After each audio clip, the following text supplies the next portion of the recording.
Probably going to do something similar, at least 8. So this will be a good look for him today.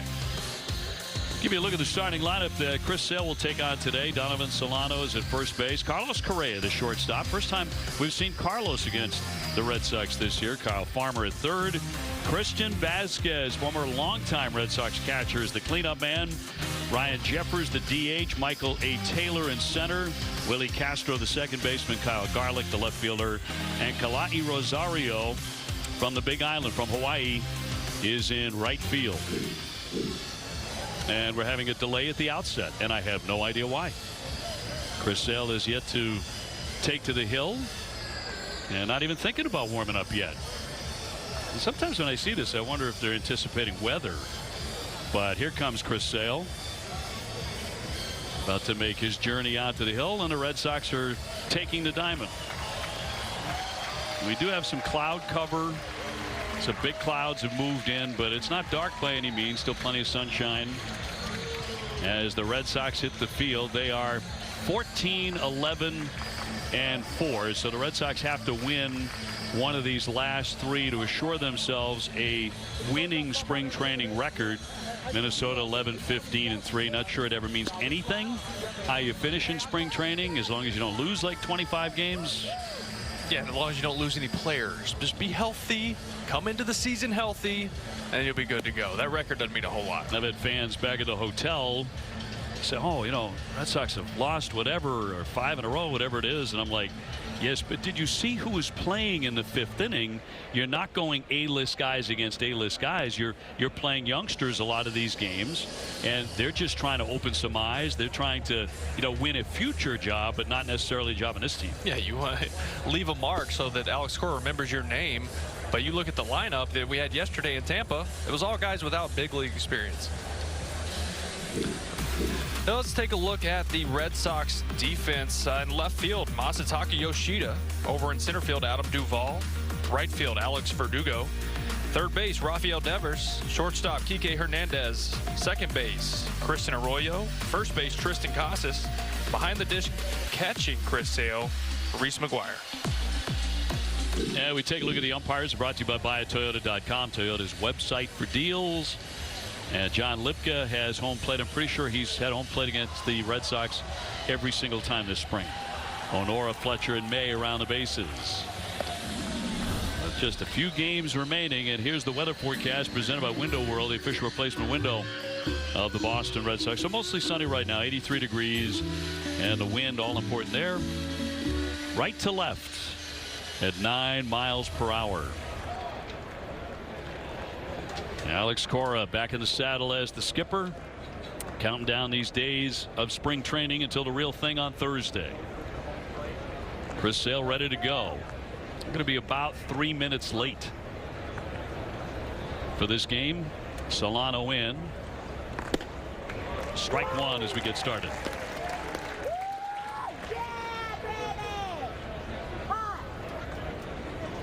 Correa on deck, and then Farmer for Minnesota. That one ate him up. 0-2. Love that. Get ahead with the heater, then get nasty right out of the chute. Second pitch, back foot slider.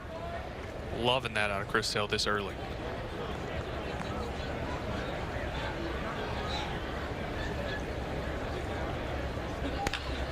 And a fly ball to center. Duvall to cover the ground. One man gone. We anticipate having Tanner Houck in the booth with us in the 3rd inning. Excited about that. Tanner will open up in the rotation. And that's a big switch for him. Although, of course, he started a lot of games. But mentality-wise, how does he attack that? He's got nasty stuff. It's always interesting to talk to him, too, because he's so stoic and focused on the mound. And then you have a conversation with him. And he's chatty. He loves to talk ball. Yeah, there really are, you know, two different guys. This is true of so many players. You know, on the field, you know, all business, you know, like an NFL quarterback or a starting pitcher. Got to flip that switch. And, you know, in a clubhouse or before a game, if they're not pitching, if it's not day 5, totally different guys. Absolutely, yeah. Pitchers for sure. 4 days a week, they're a certain guy. And then, like you said, on game day, most pitchers you don't even talk to them. No, they're psychotic. Yeah, which they have to be. It's almost alter ego. One man out for Carlos Correa and a high fly to deep left field. Driving back Yoshida, and he is there on the warning track. And 2 down. Carlos back with the Minnesota Twins when it looked like he was going to be in San Francisco or New York.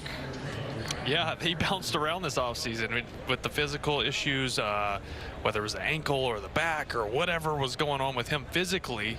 But he seems happy to be back here. The game needs players like him. That is a terrific player. Minnesota really needs him. Farmer in there taking a strike. Look at that timeline. So they reached a deal, long-term deal, big money with the Giants. Then they canceled it because of the medicals. 12-year deal with the Mets shortly after that.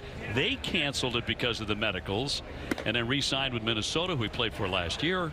6-year deal, returning to the Twins. Yeah, what's weird with that whole deal is he said this publicly, is I haven't missed any time with that ankle injury. No, he's actually been rock solid. Yeah, you know, it's something that happened very early in his professional baseball career. Oof. And obviously the x-rays and MRIs just don't agree with the money that he's asking for. So watch, he'll play the entirety of this 6-year contract with Minnesota and never go on the IL. 1-2. High with a heater.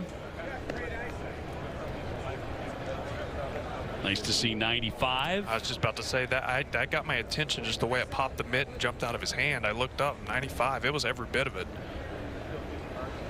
Looking for his first punch out today. Whew. He will work 5 innings. That's the plan. As his final tune-up before the real thing at Fenway. And we can't wait. 3-2. Jerked that one a bit and he walked him. So Farmer's on with 2 down, and Christian Vasquez coming up to hit. Now Vasquez signed a 3-year free agent deal with the Twins in December. Gets a nice hand here.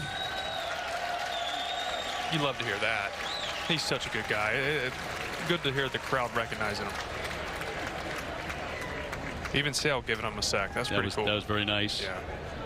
Former battery mate. I don't know if the pitch clock agrees, but they restarted it, which is nice. Good call. I don't know if we could expect that in a regular season. Christian has another World Series ring, this one with an H on it, with the Houston Astros. Had a half a season with them after the trade from Boston. A lot of people have thought, well, he's a free agent. Will he return to Fenway Park? He might have been one of those guys who thought that in there for a strike. I was one of them. And even after the trade, just watching him come over during BP and hang out with the Sox players, and you know that's your family for so long. Those guys, you spend more time at the field than you do with your family, your actual family. So I really thought he was headed back. 0-2. Breaking ball froze him in there for strike 3, and 1 man left. Red Sox coming up. Toyota's official website for deals. It goes Verdugo, Devers, Turner, Yoshida, Duvall, Casas, Arroyo, McGuire, and Kike Hernandez. Facing the right-hander Sonny Gray, firmly in the rotation for Minnesota. Went 8-5 for them last year. ERA of 3.08. Big slow curveball that can be deadly. First man in will be Alex Verdugo in right field, as he will be on opening day, and takes a strike. Yeah, Sonny Gray's not going to blow you away with velocity. He used to have a lot more in the tank in that aspect, but he's a high spin guy. You see fastballs at the top of the zone, then you see a big breaking ball with a ton of spin and bite. But he's going to pitch around 92 to 93, and you'll actually get a lot more swing and miss at the top of the zone than you would think he would at that velocity. Raffy on deck.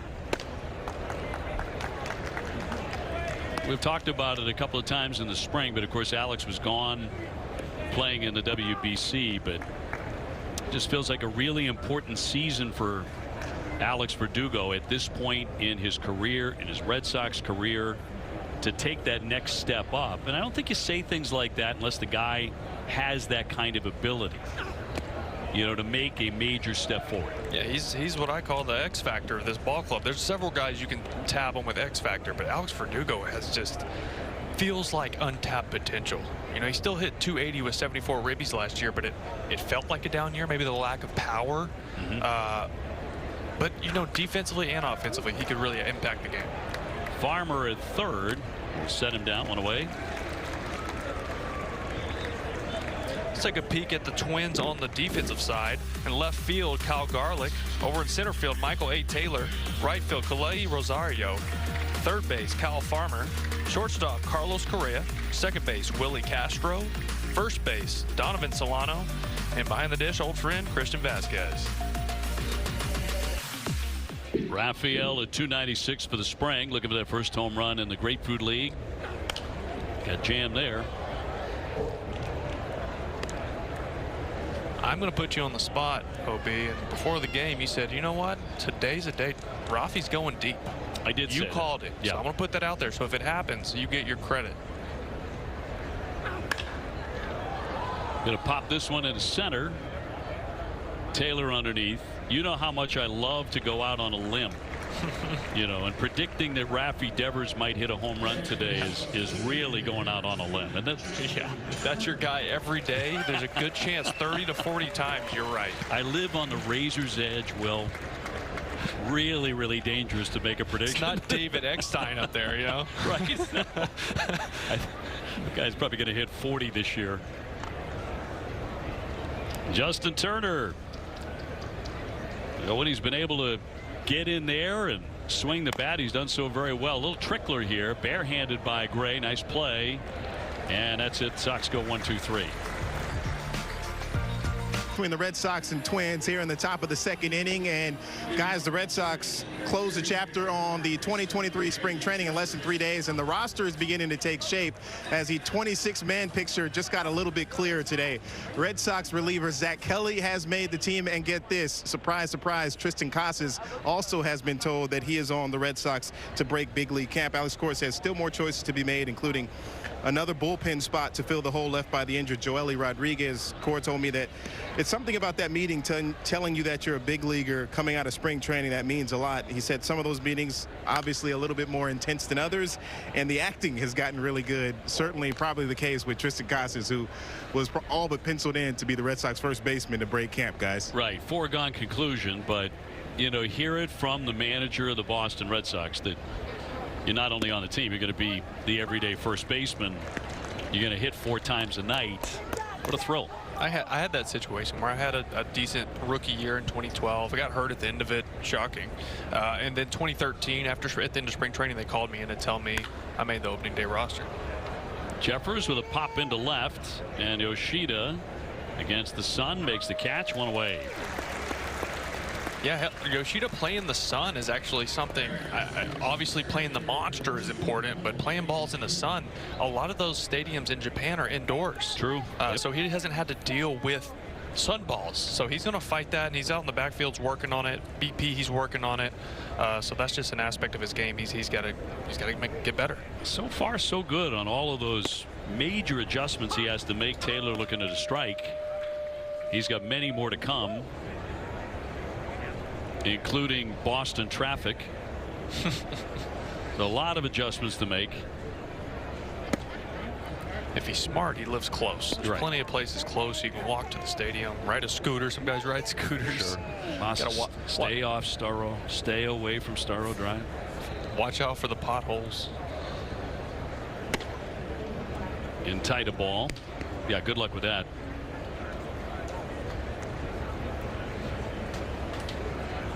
Excited to see how he responds. You know, I think he's going to get a great hand on opening day because fans know him now. They've been following the WBC and his star turn in that tournament. 13 runs batted in.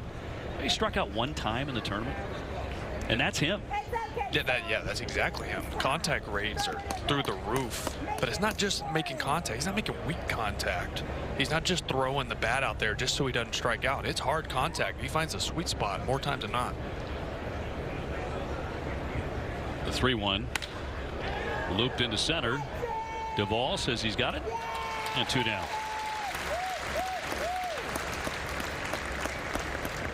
That'll bring up Willie Castro as at second base today. We're talking about Chris Sale and his success against the American League East. Now, I know it's been a while, since he has competed regularly against the AL East. Only one decision last year. Barely pitched the last few years. But he has a sub-3 ERA against 4 of the 5 American League East teams. That includes the Red Sox. .229 lifetime against Boston.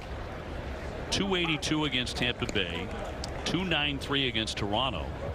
The Yankees, the only one in the division he's over 3 against, and that's 3.12. Wow, gonna need it. I mean, the AL East rocked the Sox all year last year.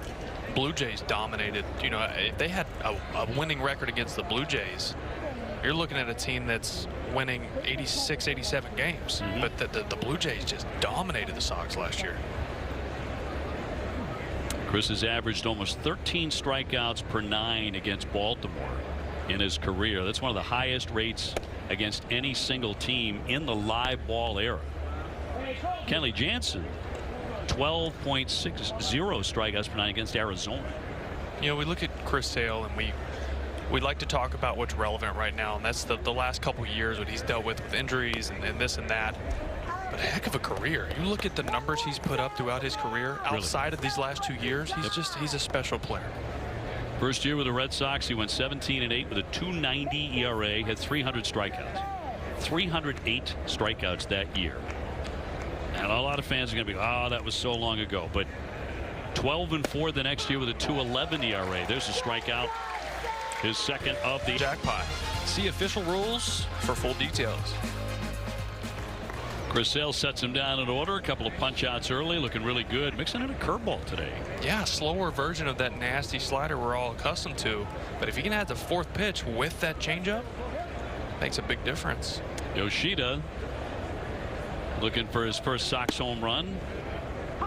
Then Duvall and then Casas. That's 4, 5, and 6 against Sonny Gray. Dave O'Brien and Will Middlebrooks with you, and Jemai Webster. Jemai in the sunshine right next to the dugout.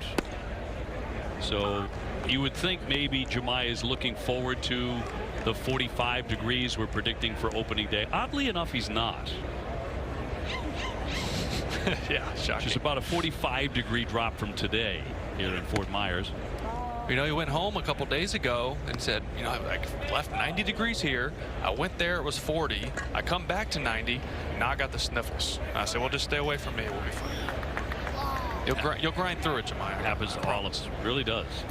Jumping between temperatures like that's not good for you. Look out. Wicked shot over near the Red Sox dugout, but up against the netting.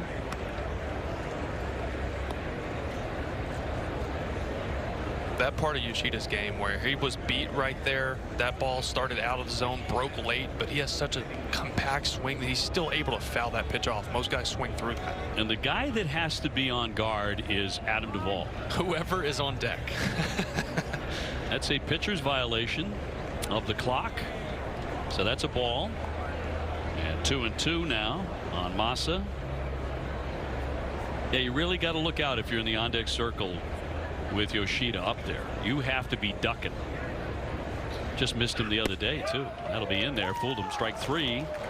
Gray will pick up his first K. Yeah, that was filthy front hip 2-seamer. We talk about Sonny being able to spin his 4-seamer, but this is a 2-seamer that starts at Yoshida's front hip. You see him try to get out of the way and it bites back to the corner of the plate. You just can't do anything as a hitter when he makes that pitch. Duvall has been driving the ball after a chilly start to spring training. He has been finding the monster and over it now with 4 home runs. The last 11 games hitting .364 after I think it was a low 0 for 11, 0 for 12 start with like 8 strikeouts. He's coming to camp in great shape. Just feels like a really good fit. Fenway Park and Adam Duvall, and his potential to have a big year as he swats that one foul. Yeah, heads up on Lansdowne anytime he's up, and he knows it. He pulls the ball. That's what he does well, and that's what he's going to stick to. He's going to get on the plate, and if you throw it over it, he's pulling it.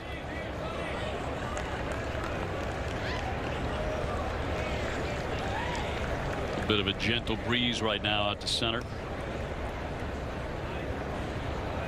And a 1-2. He went chasing there, and down he goes. Back-to-back Ks by Gray in the second. that right there is where Duvall's susceptible. I mean, he's aggressive. He likes to get the head of the bat out to where he can pull the ball. This comes out of Sonny's hand like a fastball and just fools him.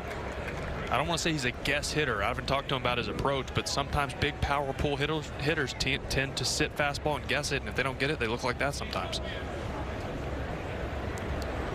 2 away for Casas at .360 for the spring. 3 home runs.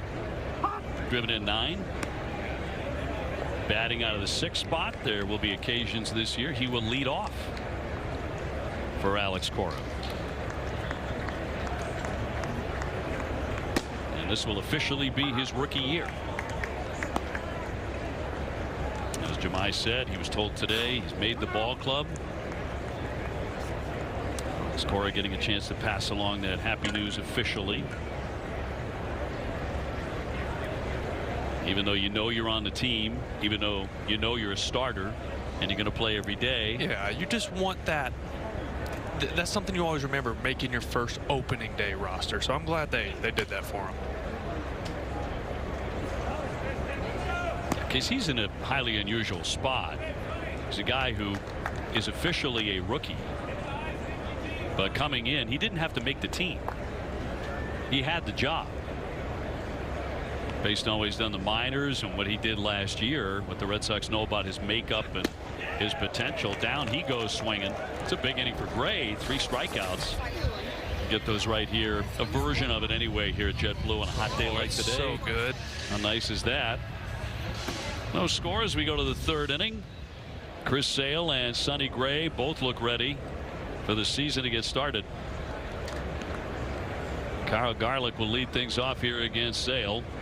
Then Rosario and then Solano from Minnesota. They brought a lot of their A-list guys with them today. We talked about this being a good measuring stick for Sale facing all these right-handed hitters. It's also a good measuring stick for all these righties facing a guy like Chris Sale. Flared foul. Not a good crowd here today.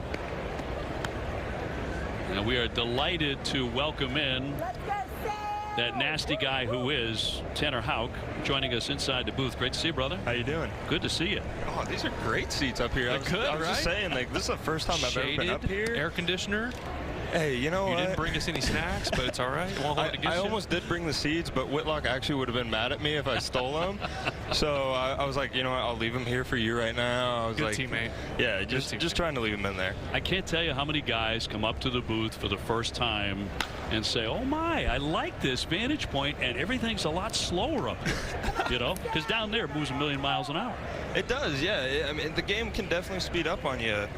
Even, you know, the pitch clock might have a little bit to do with that sometimes, and you know, I'll be the first to acknowledge that, but also at the same time, you can't complain with the product on the field. The game out there has been incredible. Spring training's absolute fun to watch for everyone, and you know, I just continue to hope that games keep going as smooth as they are right now with everything. Well, this one's going to catch the high side of the wall and into second base. Garlick will romp in with a double. I'm so happy you said that, because I've heard this from players everywhere throughout spring training. You guys are embracing the rules enthusiastically and how it has changed baseball. I think it's what fans want to hear. It's what baseball wants to hear. And you guys are genuine about it. Yeah, the way I see it, you know, you just can't really complain about it. You just got to go up there. You got to accept that these are the rules that are put forward, and just go out there and play your heart out. And it doesn't matter, you know, the results matter, and you want to perform at the highest level and the best you can every single day. But my job is to go out there and not complain about the rules. It's to go out there, throw strikes, and get hitters out. So let me translate that too. He doesn't have a choice. The rules changes are going to happen regardless. But I mean, you can complain about it. You can complain about it, and this is, you guys have been seamless. I mean, after the first week, there's been hardly any violations by any teams. I'll admit, I had I think I had 3 in the first like 2. But I feel like I made the adjustment. I realized, like, hey, like, this is part of it. Like, I can see the clock. I think as long as you're able to sit there and, like, see the clock counting down, I don't see anything wrong with it right now. Players have an internal clock, and you had to reset all of your hitters, too, with the 8-second rule and the 30-second rule in between. You can't enjoy your walkout song, take your time jamming up there. It's like, I got to get in the box and get ready to go. Hey, for you, moving into the rotation, you've done it before, but starting out the season that way, how does all this hit you? Same thing. You know, I've really embraced the way that pitching is, and regardless of if you start the game, whether you're closing the game, the 5th inning, 6th inning, it doesn't matter. You have the same job to go out there and make it as difficult on the hitters as possible. Oh, you do that. And if you go out there and you do that, and you go out there and fill up the zone, and you throw a breaking pitch in the zone, and you can throw that for strikes, that's the best advice to young players that I can give. And just go out there and mainly also have fun. This is a game at the end of the day, and I think, you know, we get caught up on the business side of it too much sometimes, and this is a game. Like, let's go out there, have fun, be kids, and just embrace everything. You play better that way too, when you're enjoying it, you're happy. When you're out there locked in and so worried about failure, and it's so hard to be who you really are, and you can't really tap into your potential. So as a starter and as a reliever, how obviously the routines are different in your daily process, and your workouts, your bullpens, everything's different. But mentality-wise, do you have the same mentality, or are you a little different whether it's bullpen or starting? 100% the same mentality. Okay. It's 100% the same mentality because it's the same job. And like I said before, it doesn't matter if it is the 1st inning or the 8th inning or the 9th inning. You know what you have to do. We all have to execute the same thing. You have to throw strike 1, you have to throw strike 2, and you have to throw strike 3. That's it. And you got to do that efficiently. So, I mean, mindset, if you want to, you know, have a little bit more of an edge coming out of the bullpen, that's fine. I think that's cool. You know, you can embrace your inner wild thing. But, you know, it is the same thing. You're still doing the same thing. You're executing the same pitches. We do it in broadcast too. I tell Will, embrace your inner wild thing in the booth. I mean, let's go. Let's cut loose on it. Hey, we can get you the haircut going and everything. I'll do it. If it equals some wins, I'll do anything. Leather jacket and all? Oh, yeah. Oh, yeah. Get me a bike? Oh, okay. I'd pay to see that. I would pay American money to see that. I would there you do go, it. Nesson. Yeah. That'd be a good view. Oh, I like how Tanner thinks. Content he goes creator. right to Nesson. So put that on the line. That's in the budget now. Listen, have him roll up to Fenway opening day on a bike with a cut-off leather jacket. That'd be top notch. Perfect. And just walk to the set next to TC. In 40 degrees, it's perfect. Yeah. It's perfect, right? Hey, take us inside the clubhouse and what's it like in it, because we're telling people there's a great vibe. There's a lot of positivity in there. I think a big jump even from a year ago. You feeling that on a daily basis? Absolutely. The energy in there is great. We have an incredible group of guys out there, lots of great personalities, and at the front of it all you have Kike. So in terms of personality-wise, if you want to look at the Boston Red Sox and have a figure face, that's the kind of personality you want. And feet to boot. I mean, with the shoes and everything else. The feet right now, the hair, I mean, everything. Like it's purple now. It's not blonde anymore. No, it's not purple. blonde. He told me to call him a lavender. Lavender Poppy is what he told me to call him today. I said, okay. all right, I like that. I was talking with him the other day. I said, how long are you going to stay with the blonde? And he said, I think I'll stick with it. Like the next day, he went with the lavender. It's like, I think he got bored with it real fast. Maybe 2 here. Flipping to second, on to first. And in time for the twin killing. Unfortunately, we got to let you go. We'd keep you another 7 innings. Hey, I'd hang out all day. Thanks, brother. Great to see you. Good to see you. Tanner Houck joining us in the booth. You'll see him in the rotation, mid-third. No score. Blue, you do what you can. Try to stay cool. Christian Arroyo to lead things off here against Sonny Gray. Sox and the Twins. And a bounding ball to Correa at short. 1 man out. Our thanks to Tanner Houck, who's terrific. And I think you see the side of him, as we were talking about, you know, on the diamond. He is cool hand Luke. He is all business. You never know if he's given up a home run or if he's just struck out the side. In the booth, though, and, you know, as you've said, in the clubhouse, down the field, he's a really lively guy. He's interesting. He's fun. He loves the game. Loves the to passion talk comes about out. Yeah, he's 2 different guys. And on the mound, I mean, he's locked in. He won't crack a smile. Up here, he's happy-go-lucky. He wants to talk about his teammates, wants to talk about the game. He was great. You in a leather jacket on a bike. I mean, do you blame him? No, I don't. Okay. Reese McGuire, 206, a home run so far in the Grapefruit League. And, you know, before we get to the very end of spring training, I want to thank a lot of the guys with the Sox and Red Sox media relations who have made available so many players. You know, we had Schreiber up here earlier. We had Nick Pivetta in the booth and mic'd up as well. These guys were all been well. Rafi Devers was wearing a microphone earlier. You know, Kike Hernandez available for interviews with TC and Jemai. You know, coming up to the booth and chatting with us. And it gives, I think, us an opportunity for the audience to get to know these guys, you know, differently than just watching them play, you know, more dimensions to them. But I want to thank all the players and the Red Sox media relations staff. They've been tremendous. Absolutely. We enjoy it. We appreciate it. I know the fans appreciate it. Just let you kind of peel back the layers a little bit, get to know them on a more personal level. You know, like if we mic up Christian Arroyo, you know, and he wears the mic for a big chunk of the game, you know, players are kind of going out on a limb a little bit. You know, a lot of guys don't like necessarily to take you behind the curtain, but the Red Sox are doing a very good job with that. Oh, Kike getting hit with a pitch here. It's that back forearm or wrist. Yeah. Let's hope that got meat. Alex Corral.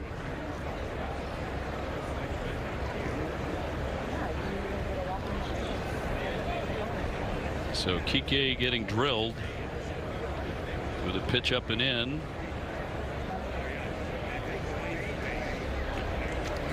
Luckily, it seems like it got a little further away from that wrist joint. You get around the hand and that wrist and those small bones, that's where you run into some scary issues. But this got further down on his forearm, which is a very, very good thing for him and for this ball club. Ouch. Takes his base here.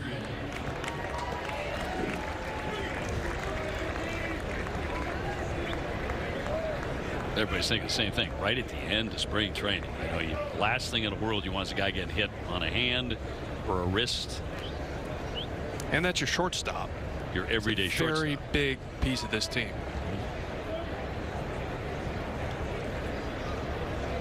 So Kike on becomes the first Red Sox base runner against Gray today. Top of the order, and Alex Verdugo 0 for 1.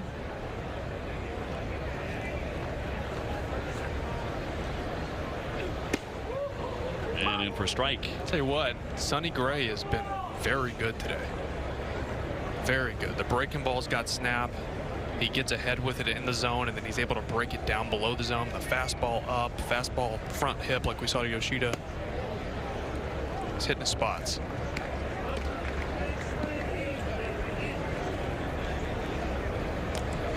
You like the Twins' new unis? I do. I do too. I actually like them a lot. Yeah, they're gonna have some pinstripes this year too, I saw. Not exactly fond of pinstripes. As long as nobody decides to get too far over the line and put players in shorts, which actually happened many years ago. The White Sox? Chicago White Sox decided we are really going to shake it up and asked major league players to slide wearing shorts. That's the worst idea I've ever heard when it comes to uniforms. Right. And it's gone down in flames in history as that. There's that, and then was it the Orioles or was it an All-Star game? I don't remember. There were the sleeveless jerseys. Right. I remember Albert Bell. He got hit by a pitch and he wouldn't take first base. Now the video, he's had a sleeveless jersey on. So yeah, that was when he was with the Orioles. Albert Bell was an interesting guy. Just a little bit. Scary. Yes, could be. I remember he used to sit in spring training right outside the clubhouse. Yes, he used to. So we're looking at pictures of him now. Ty, our booth assistant, our guy is looking this up at pictures of Albert Bell. He used to have a chair right outside the clubhouse. And you didn't want to go in the clubhouse if Albert was looking at you like, "What are you doing here?" You know. Like, well, I've got a credential. I'm actually allowed in. I'm supposed to be here. But Him, Gary Sheffield, guys like that would just stare a hole through you. Swing and a miss for strike 3. That's the 4th K in the book for Gray. He's been dealing. Pitching has been hot on both sides. Chris Sale and Sonny Gray.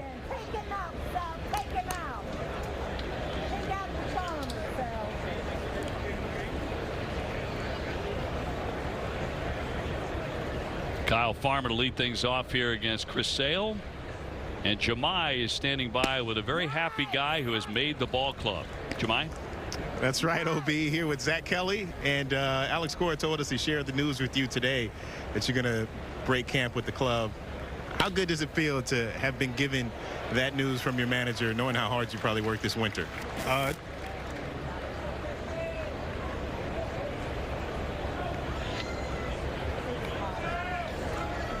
The way things have gone so far the last couple of weeks, and so I'm really excited to get that news, obviously, like you said, from AC and to get going.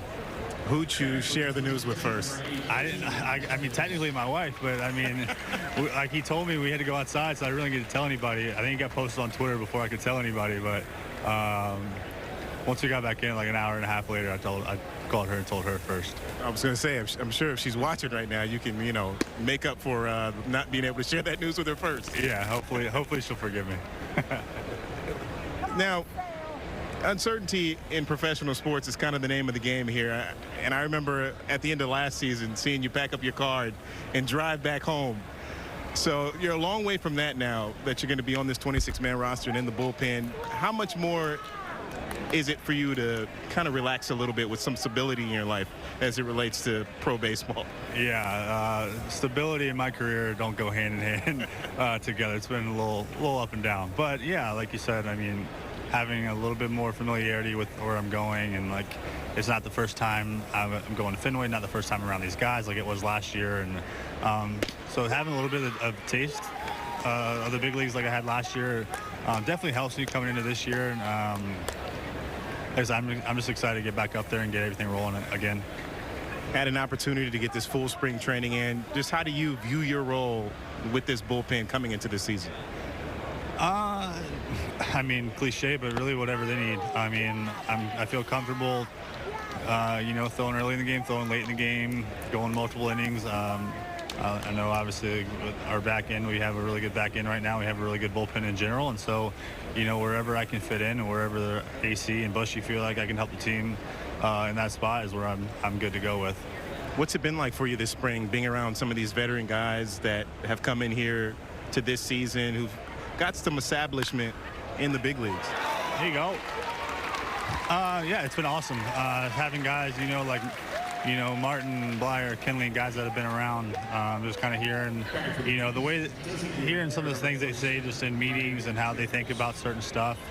Because obviously, you know, they've been in different situations than I have.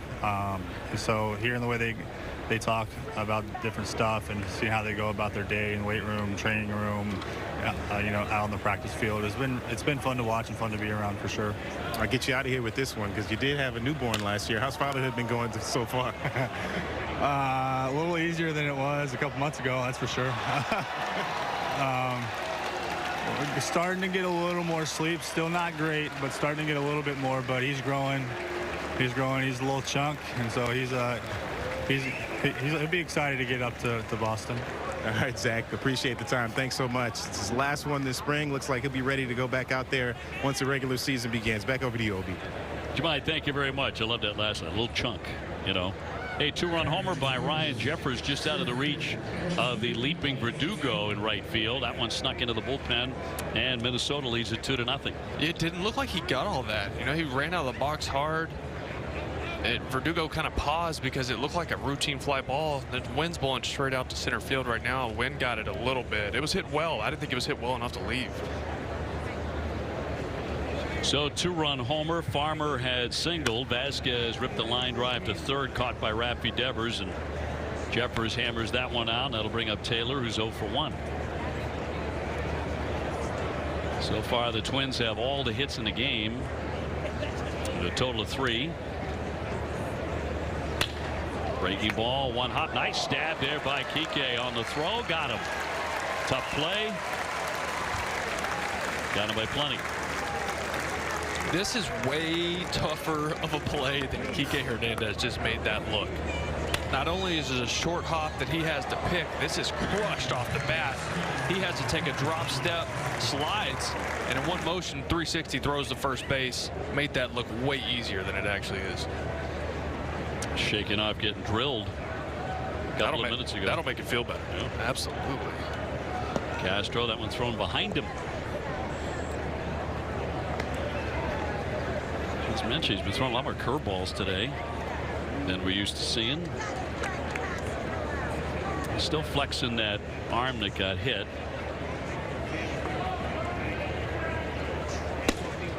And in for a strike. 83-mile-an-hour fastball. You know, even though he gave up the homer, Sale's command has been solid today. Both sides of the plate.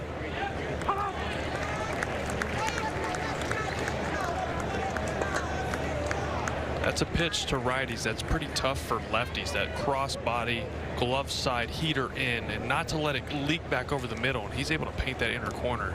Sets up his slider. That'll hit him. Castro hit by the pitch with 2 down. So both sides have had a hit batsman. And we'll send up Kyle Garlick, the left fielder. He has one of the hits in the game, a double off the wall in the 3rd. I truly believe that I jinx guys up here. Start talking about command, hit by pitch. Right. Yeah, it's natural. It's like, you know, we all feel like when a foul shooter goes to the line, you say, well, he's made 29 in a row, and he clangs the first one. We all, that's what that was me. Believe me when I tell you, you have nothing to do with it. Hey, you see it in football. He's made 40 straight field goals from within 30 yards. Doink. Right. Yeah. So I've been very fortunate in my career to call a no-hitter 9 times. 9 times? And every time, every single time after 6 innings, I would say he's working on a no-hitter in every one of those games. And the fact of the matter is, whether I say it or not, it doesn't matter.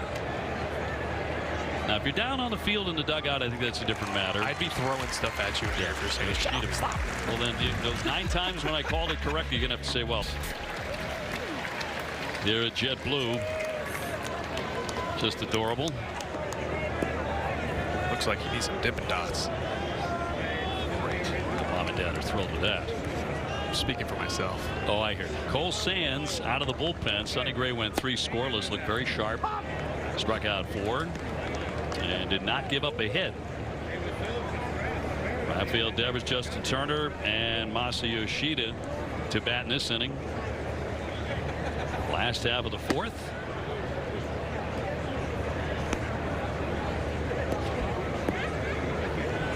I don't know what's going on in the Astros camp today, but they are beating St. Louis 22-1. Oh my goodness. That is the first and only spring training update I will give you here in the Grapefruit League. Is that correct? 22-1. It's 2 o'clock. How do they have time to score that many runs? I got that wrong. I want to tell you right now it's 23-1. What's going on? Now that's one that will not be over in 2 hours and 6 minutes. You and I had one of those yesterday. To institute a run rule. Mercy rule. Rafael 0 for 1, a fly to center. High fly ball right field deep. Rosario back, watching that go. It is gone. And for the first time this spring, Raffy touches them all. The Red Sox get on the board. All right, OB, you called him going deep. I did agree, but it doesn't count because I didn't call it first. But I did say right over the Samuel Adams sign, and that was just left of it. It was. That's right. Wow. Nice swing. 1 for 1 this year. Yeah. You're bad. Like I said, it's not exactly going out on a giant limb when you're talking about this guy. Oh, my goodness. Why? He's just so good. Fastball, middle in, built high. This is what elite hitters do. They don't miss mistakes. Hammered. So 2-1. Here comes Justin Turner. Just want to update you. It's 24-1 now. 24-1. I mean, they are scoring runs quick. Wow. 9 spot in the 8th. They must have started early. Yeah, letting it eat. Justin starting today at .368 with a home run. Homered the other day when he had 3 hits against Atlanta. It's a good look at Kike's dew in that shot. The lavender look. Lavender poppy. You said he did confirm he likes that. He likes the lavender pop. He told me to call him that. I said, okay. wow. I said, purple, huh? I was talking to JT. JT, how do you feel about that? He goes, I was with him when he did it. He goes, I have a permanent red. So he said we can maybe get a chance to play in the new movie, the new Trolls movie coming out. One thing about Kike, he will keep you guessing. He'll keep you laughing too. Oh, sure will. 3-1. Yoshida on deck. It's got to love the spring training 3-1 slider. Blech. Gross.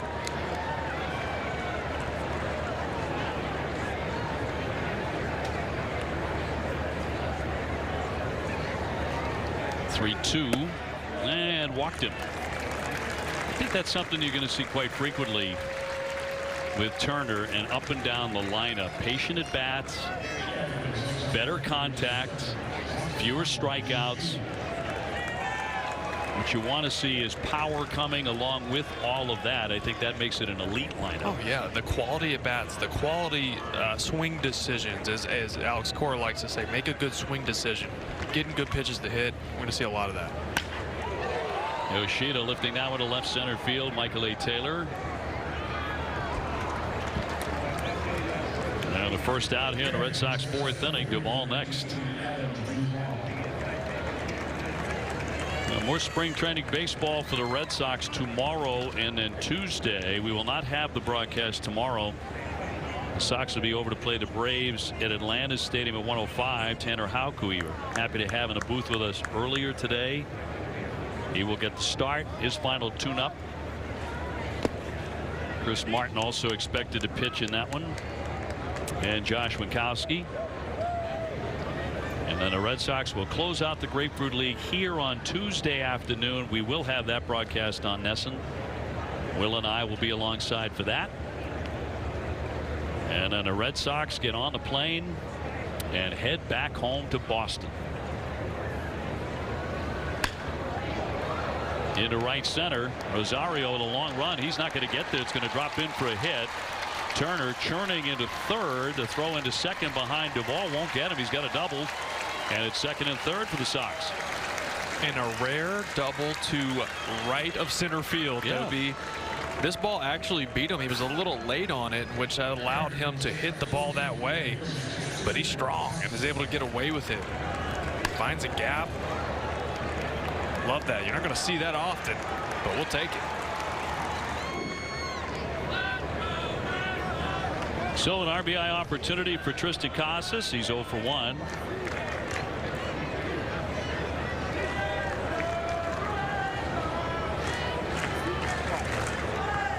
Two men in scoring position. Infield has crept in for Minnesota.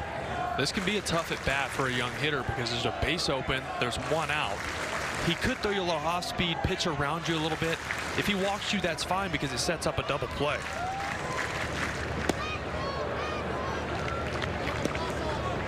That's 2 changeups in a row by Sands. Went changeup first pitch, throws another one here. This is a really good one. Starts down the middle and just dives.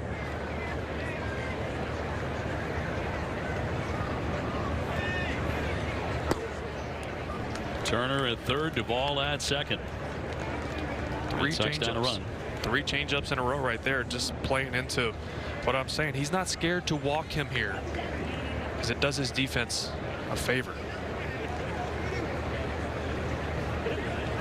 2-1 from Sands.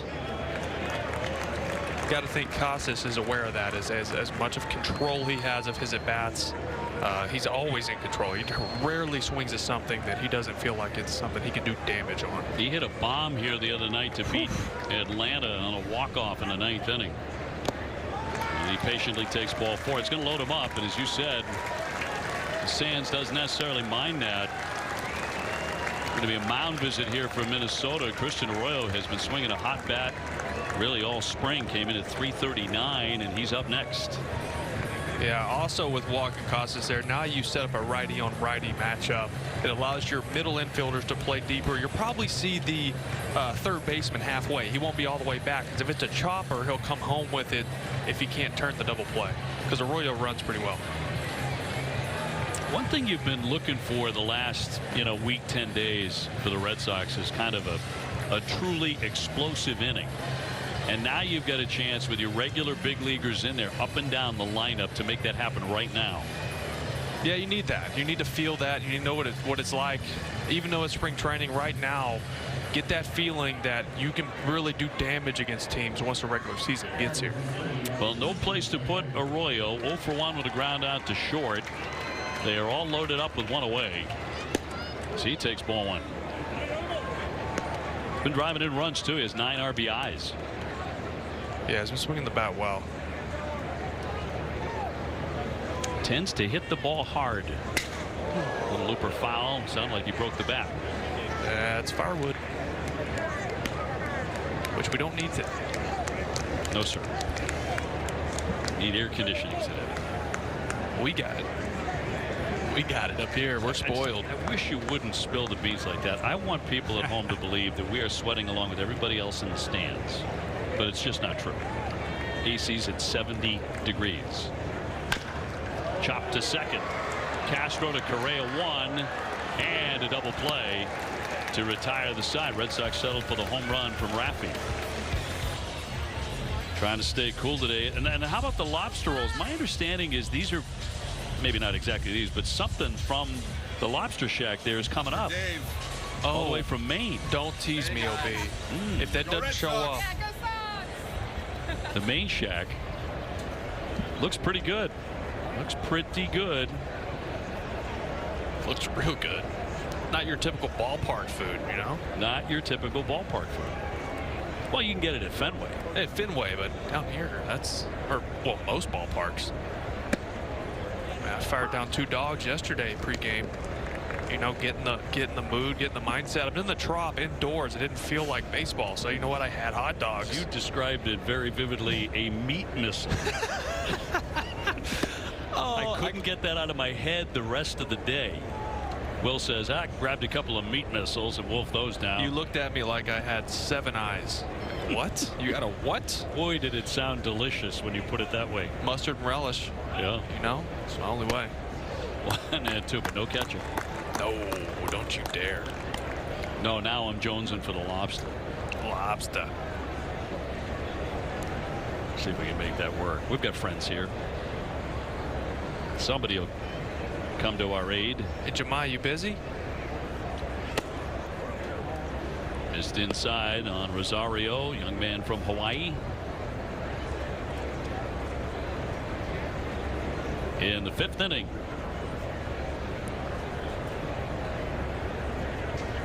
The 2-2. Breaking ball and in there for strike 3.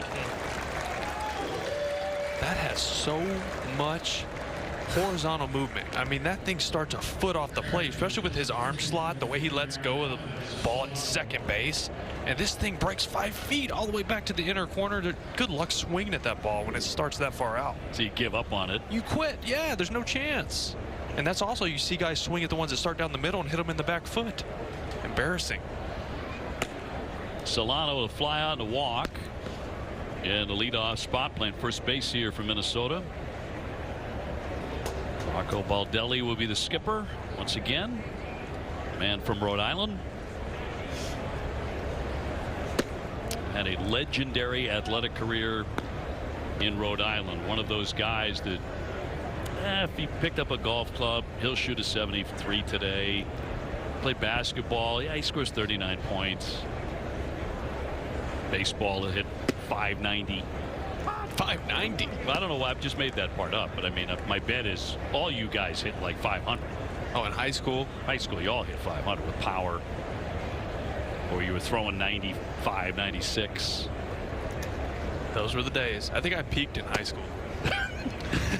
Those are the glory days. Oh, we're in a World Series ring over there. I was there. I was a part of it. I mean, I had 17 homers that year. You were a big part of it. Big part. Play a little third base. Yeah. Some big hits. It's a fun year. Magical line drive and a leaping Devers can't haul it in down the line. It's going to roll all the way to the wall. Solano trots in with a stand-up double. So they have a man on with a man out in front of Correa. Carlos on the days hit into a double play, also flied out to left. Just not tall enough, Ravi. Close.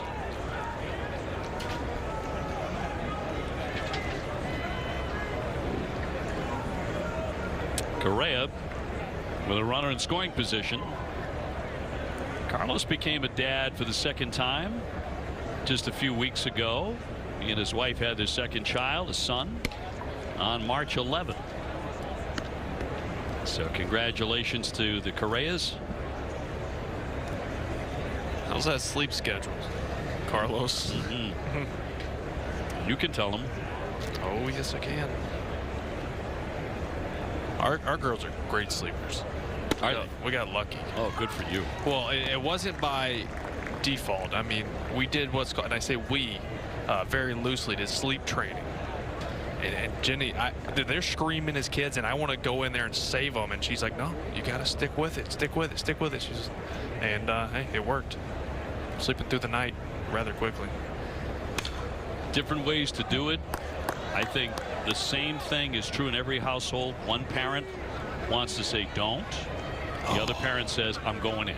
Yeah, no, they're my little girls. I mean, I'm just hearing them cry breaks my heart, you know, especially when they're that little. And it was your first one. Our second kid, Mackenzie, we knew what to expect then. And she's like, why aren't they coming to check on me? Trial and error. That's what being a parent is. Sure. Yep. 2 and 2. You can read a lot of books, but you know, doing it, being a parent, you've got to experience it. And unfortunately, the first one becomes sort of a guinea pig. Oh, yeah. For all your mistakes. Yep. Oh, the good stuff too, but that's just the way that is. One man away and a 2-2 from Sale. Hot shot for a base hit. Kelly, the pinch runner, will stop at second. Carlos hit that one right on the button, so a couple of well-struck shots in the inning.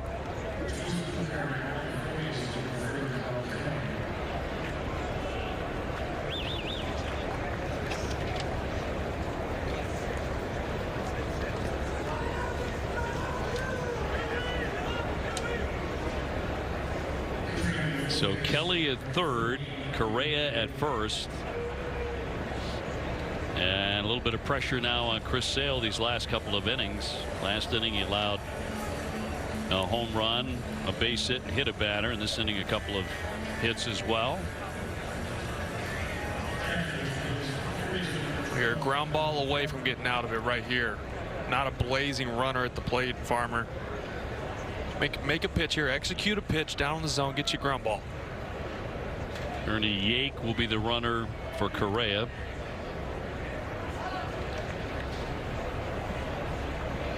And a breaking ball for strike.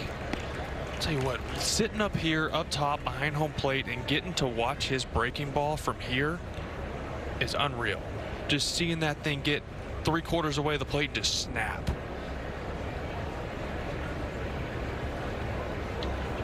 Oh, 1. Swifty in there.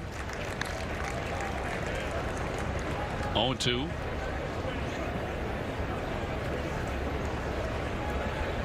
Likely to be his last inning. Red Sox were talking about it. Alex spoke before the game that he would go 5.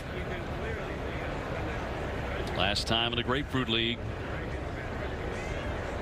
Runner at first on the move. Here's the throw down by McGuire. The tag, and got him. With the runner holding at third. McGuire with a nice peg. I mean, on the money, Reese McGuire. Wow. Made it easy on Arroyo to put that tag on him. He didn't hardly have to move his glove. Perfect pitch to throw on. Batter sees that he's running, so he doesn't swing. But I mean, this is put on a dime.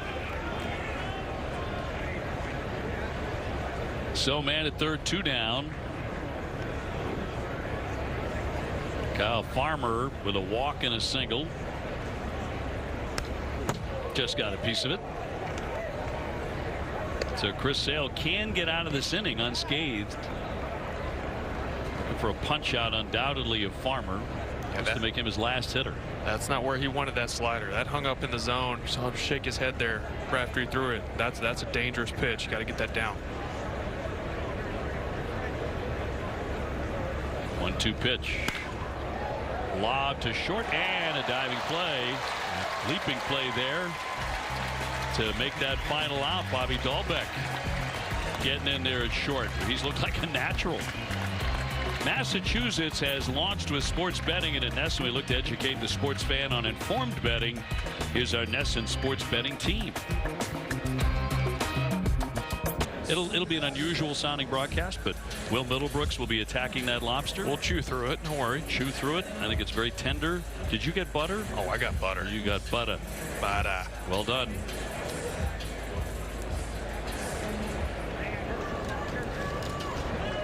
Drew from the main shack dropping that off for us. Still warm.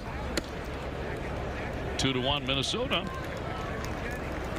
As Reese McGuire made a nice peg there moments ago, throwing out a base stealer. We'll lead it off in the 5th.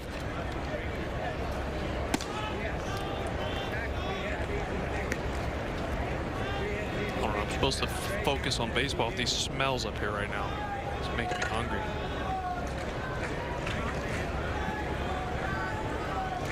Good for you too, by the way. Good for you. We'll go with that.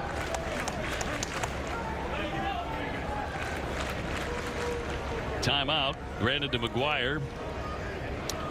Dahlbeck on deck, hitting in Kike's spot after he just made a fine play at short. 3-0. Another 2-0 off-speed pitch. I'm seeing that a lot this spring from multiple teams. And walked him on 4 straight. So the Red Sox have a base runner. Red Sox have been held to just a couple of hits so far by the Twins.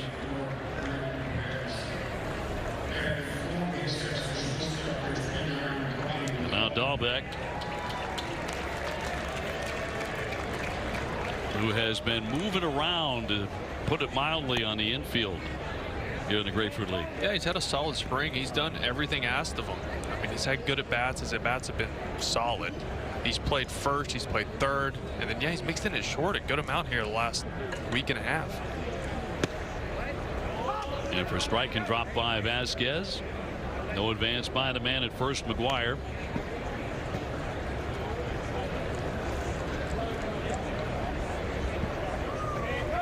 One of the last days of spring training. Just a couple of more games remaining here in the Grapefruit League after today. Round to the right side. Castro. They're going to try and turn 2 again, and safe there at first on the low throw that cost him a chance to turn 2, and Dahlbeck safely aboard. This got all in on the hands of Bobby, and actually the fact that he didn't hit it hard was the reason they couldn't turn the double play here. Yeah, I know him. Hernan Perez. Played against him. Played with him. Hernan Perez, the shortstop, in for Correa. That brings up Verdugo 0 for 2. I just got a text from our man Tom Caron who said, wait, the guy from Maine leaves and you get lobster? I'm calling my agent.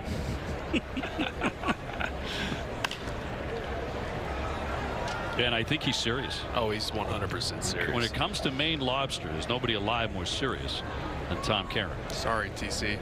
It was all in OB's plan. I had nothing to do with it. Okay, you can smile. I think we owe him one. One man away.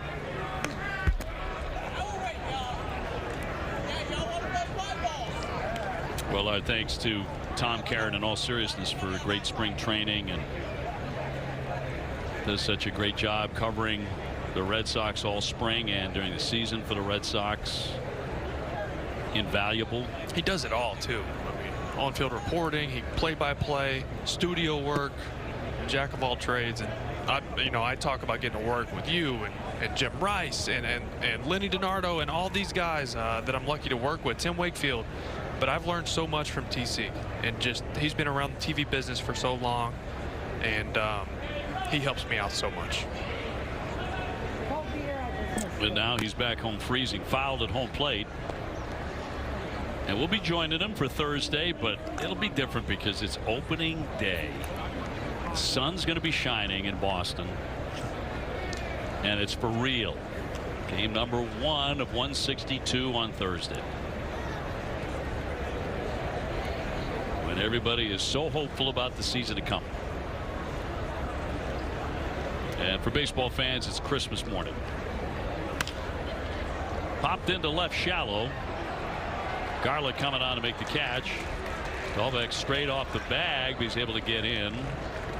Back to first and 2 down. And Raffy's next.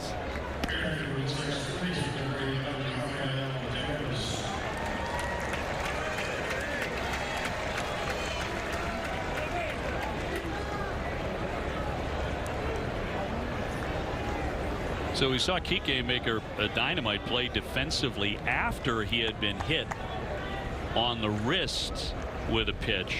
And the reason he left the game, he was going to play more innings, but was that right wrist contusion. Precautionary, I would think.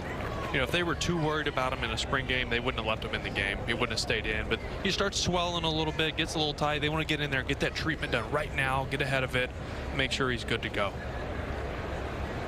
Last thing in the world you need, this close to opening day, is your everyday shortstop getting hurt. And he got smoked today. Red Sox calling it a right wrist contusion.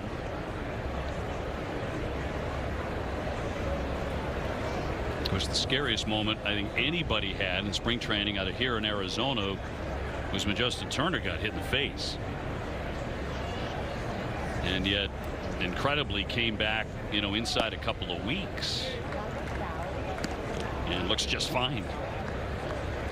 That's amazing.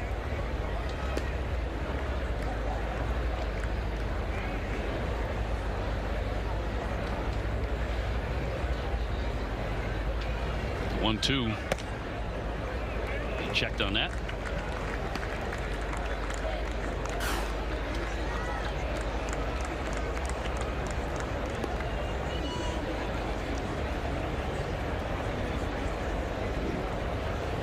Two down and a man on. And a 2-2. Line drive down into the corner. Raffy touching first. They'll hold him to that. Dalbec safely into third, stopping there. Second hit of the day for Raphael. I want to exit velo on that. This is smoked. First baseman barely had time to get his glove up to even attempt to catch this. I mean, this ball is smushed.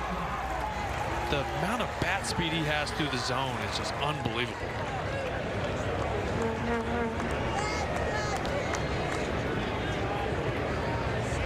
I mean, that is past him. So Turner will look to tie this thing or better for the Sox. Justin has gone 0 for 1 with a walk.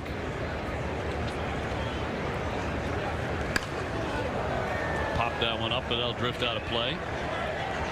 For strike 1.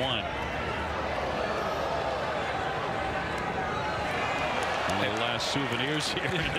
No one wants it yet. Have you seen a Savannah Bananas game?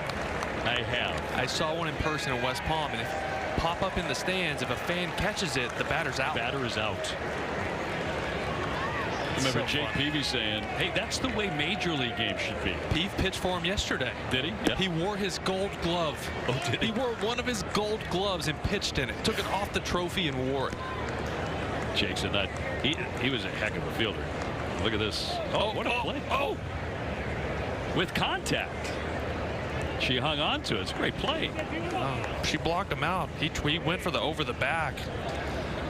That's an and 1. Is that Hulk Hogan? Swung on and foul tipped, and it's 1-2.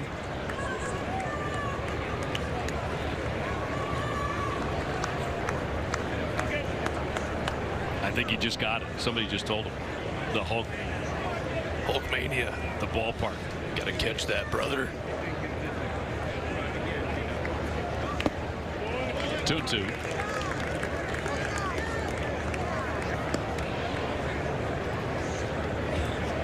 Dead ringer, I think. That's pretty good. First time he's heard that. First and third. Red Sox threatening here with 2 out. Popped into right. Rosario is deep, and that's going to dunk down for a hit.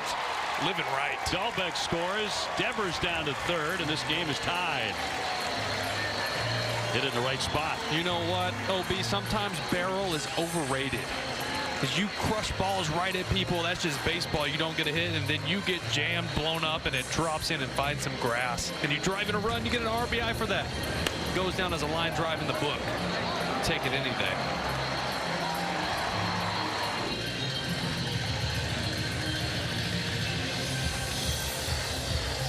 RBI single for Turner. Sox looking for more now. Yoshida coming up.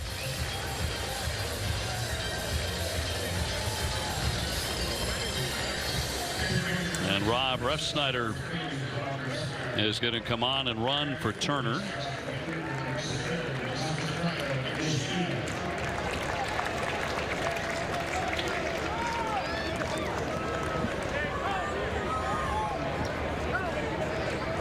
Yoshida with a strikeout and a flyout today. And looks at the strike.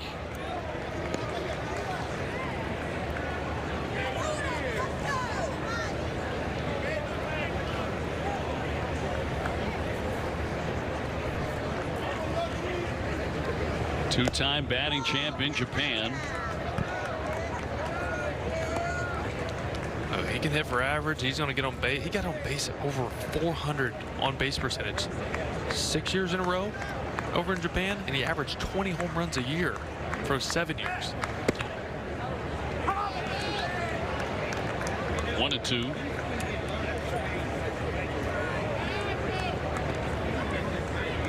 Now, if he could duplicate his strikeout rate throughout his career in Japan, he would be among the very best in Major League Baseball in fewest strikeouts. I mean, super elite. He walked more than he struck out. I have no idea what that feels like. 0. Looking at a 2-2 here. Lets that go for ball 3. Another quality at bat. We've seen a lot of those today. Like you said, OB, this lineup is built to throw a quality at bat on you at any time. 1 through 9. Really, yeah, up and down. Payoff pitch. Got a piece of it.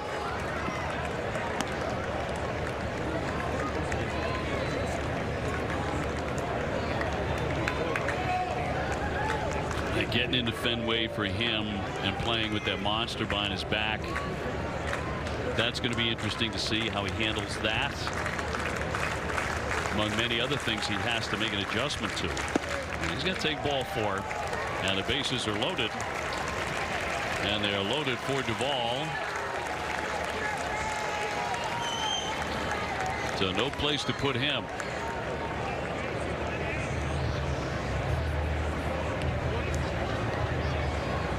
And that'll be it for the right-hander. Minnesota to make a change with Duvall coming up and an opportunity to do some big-time damage.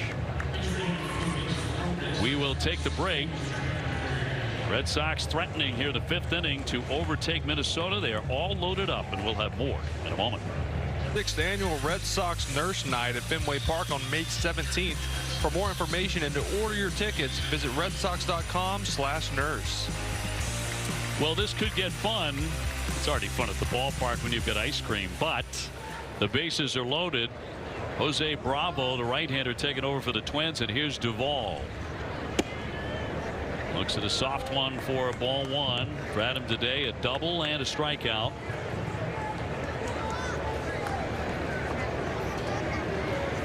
Red Sox have not led today against the Twins.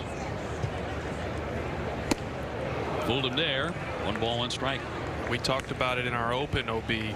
There's these situations where Adam Duvall needs to come up big. He needs to be productive and give that protection to Yoshida in the lineup and drive in runs. That's what he's known for. Duran running for Yoshida over there at first base, and he committed on that. That's a swing and a miss. I don't think he went. I know why you're going to yell at me for being an umpire, but I don't think he went on that. From up here, at least. I don't want you to, look at this any other way. I think you're a terrific umpire. I've never met one of those. Oh, that's close. Your battle. 2-2. Duran a runner at first. I get myself in trouble.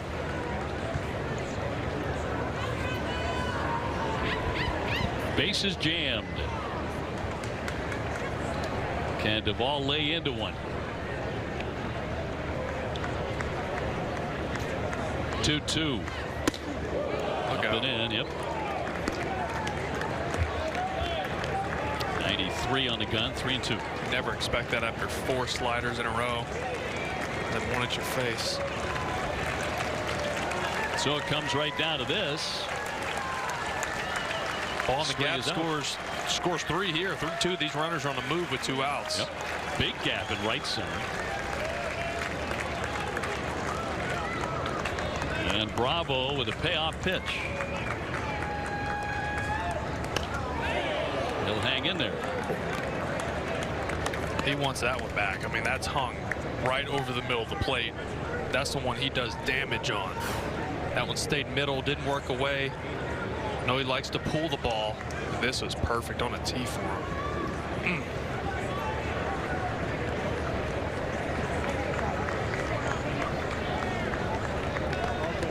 They do it again. And he struck him out. Bravo with a big K leaves him loaded. The next generation 10G network only from Xfinity. The future starts now. Jemai with Chris Sale. Thank you very much, Dave. That's right, Chris. You close out Grapefruit League play with 5 innings, final tune-up before the regular season started. Do you feel like you were able to get everything that you'd hoped out of this spring training starts? Yeah, it was good. I got everything I really needed to work on, kind of found my mechanics, had a little bit of everything today. Had a good cruising, couple innings, and then ran into some trouble, had to get out of it. Some great defensive plays.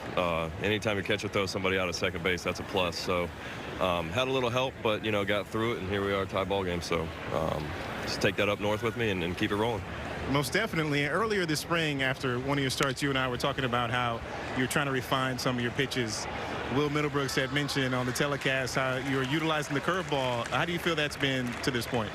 It's good. Today it was on and off today. I mean, hell, I threw one behind somebody. So. He talked about that as well, actually, as you mentioned it. Hey, got to keep them on their toes, I guess, too. But yeah, I mean, that's part of it. Sometimes you're going to go out there and be completely locked in, and you can basically close your eyes and throw strikes. And sometimes, you're out there and you feel like you're in the middle of the ocean. And I appreciate having those times in these situations to where I can work out of it, and there's not high stakes. So when they come during the season, I'll be prepared for it. It seems like earlier this spring, too, we were talking about just overall being able to come into this, be healthy, your first normal spring training in quite a few seasons. How nice does it feel to escape this one healthy again? Yeah, I just got to be just drive home safe. But it's good, man. I appreciate being here and everybody that got me here. There's a lot of work that went into this, not only for myself, but my teammates, everybody behind the scenes, the coaching staff, training staff, strength coaches, everybody. So I'm just appreciative of the opportunity I have and being able to have this spring training and get through it.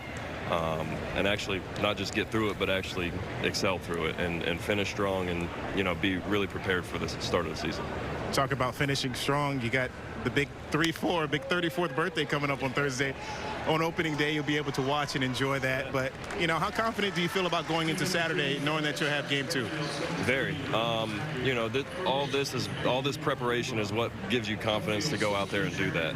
And I feel like, this spring training, from the start to where I am now, I did all the things I really needed to do. All the focus was in all the right spots. There wasn't a lot of wasted energy on a lot of the stuff that I had to really work on a couple years ago. It was basically just getting back to the basics and pitching and getting stronger and, just kind of the building blocks that everyone has to work on. So I'm just happy about that. I'm appreciative of it, and I'm really ready to go. We're ready to see you, Chris. Always fun to watch you pitch, man. Looking forward to you getting out there after a healthy year. So thanks so much for the time. Always appreciate you stopping by. Absolutely, man. Thank you. All right, Chris Sale, OB, and just so you guys know, I'm coming up to grab one of those lobster rolls, so please save one for me. I'm starving right now. Sorry, Jemai. What do you mean, lobster rolls? They were here at one point. Past tense, brother. Yeah. Sorry about that. Hey, you know, there's no substitute for a good sense of humor. When Chris Sale goes to Jemai, you know, right now job one is drive home safely. Get home safe. Get home safely. I mean, how do you not laugh? He's had a fine spring. He's throwing 95, 96. He's ripping up breaking balls like Chris Sale, and boy, I think that does Sox fans a lot of good to know that he is healthy and ready for the season to get underway. When you have that guy in your rotation and all set to pitch game 2 against Baltimore, that is going to be a fun day. I thought you said it best. Man, it just feels good when he's on the mound. It just feels different when he's out there. It feels like he's just going to give you a chance to win. Yep. Every time. Yep. It's always been that way with him. Taylor's going to take a walk. This one tied up 2-2. That just missed. That's a good 3-2 slider right there. Just didn't quite bite over the corner. Orton has looked much better this inning. He's had a tough spring. There's no way around it. But the stuff is there. I mean, he throws 100. You get triple digits. We've seen 99 multiple times. He's got a good slider. He has struggled this spring. There's no way around that. But he has tightened it up today and been around the zone, throwing strikes. Or one of them, a number of changes here for the Sox. Duran in the game at left. Allen in center. He's on the move now on a deep drive. Turning around now. And that ball is gone. That's a home run. I told you, I feel like I jinxed guys. That's another one. You know, those first 2 batters, he really looked locked in. Even the third one with the walk, he still threw good pitches. And then right there, just gets squared up. Castro launching one. Just like that, 4-2 Minnesota. Second home run they've hit today. Willie Castro with the blast.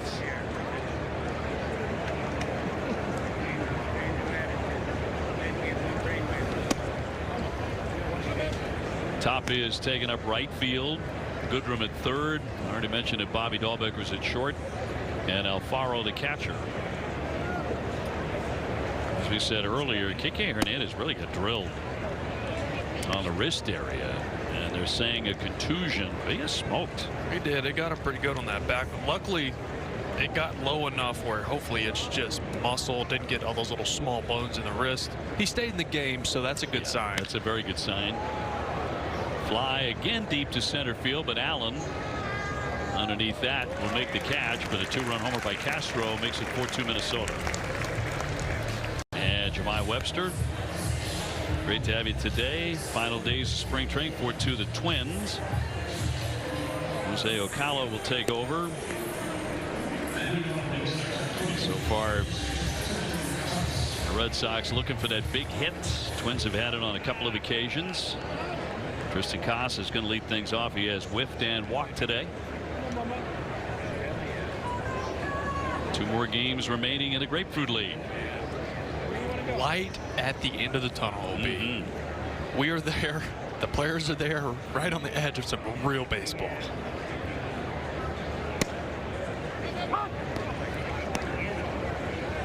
They're going to bundle up and get after it for real on Thursday. Hey, wait a minute. Friday, no baseball. That's the built-in off day in between, with the possibility of weather on an opening day, but that's not going to be the case in Boston. The weather's going to be good in terms of clear skies. But we'll have that next day off anyway. The 1-1 downstairs.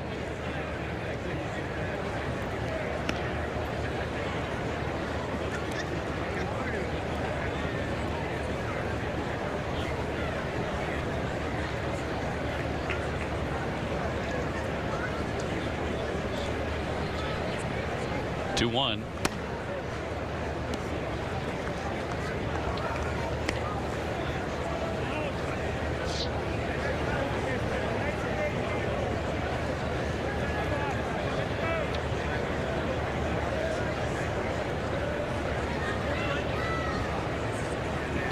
Walters, the new catcher. That was about as close as we're going to get to getting a foul ball, I think. Right above us. Now, I've been doing this 33 years, Will, and that was 50 feet from us. I didn't even flinch. I hope you. 50 feet? Maybe 30. But even 30 is nothing. I'm diving for everything up here. I want it. So glad to hear that. I got you. I'll protect you. That you're diving. Love that. 3-2. And in there for strike 3. Kala gets the K and one away in the Red Sox 6th inning.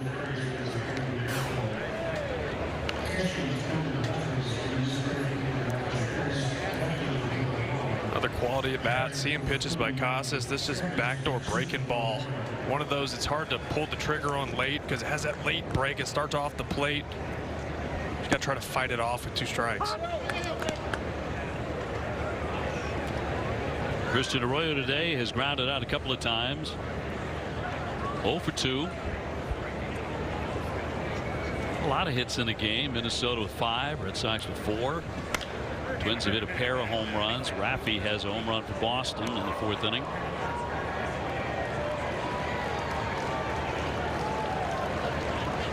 Nothing like Houston, who has 24 runs today. They stopped at 24. That was nice of them.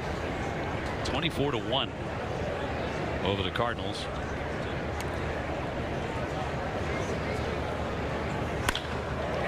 Line into left. Holland coming on and will play it on a bounce.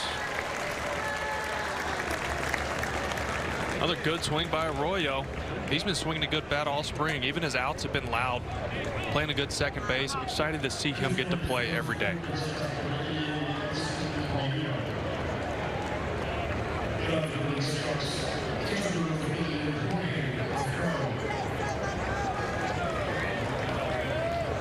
Edison Paulino will run as Christian Arroyo continues to swing the bat. Came in hitting .339. 1 for 3 today. Alfaro getting his first at bat. He's done a lot of hitting. He has. He's up there looking to do damage too, which is, I mean, that's his swing path. Hit ball far. And how can you not love the flow? Can't not talk about that. Looks like an action hero. Aquaman. Darn right. Not only has he grown it out, he's got highlights. We got a good hair team. Whether it's color, length, volume. It is a good hair team. It's a good hair team. Got a number of guys who are going to be on the all-hair team at the All-Star break. And that's quite an honor for a player. Fly ball pretty well hit. Rosario will run it down, and there's going to be a play at first base as he will dive back in time for the double play. Paulino had rounded second, thinking that ball was going to drop in. Instead, it winds up an inning-ending double play and a 6. Twins leading at 4-2 as we go to the top half of 7th inning. Red Sox with a bunch of defensive changes here over the last couple of innings. Richard Blyer, meanwhile, working out of the bullpen. Left-hander to take on 9, 1, and 2 for the Twins. You know, I like watching them pitch, but I really enjoyed listening to them in the broadcast booth with you guys.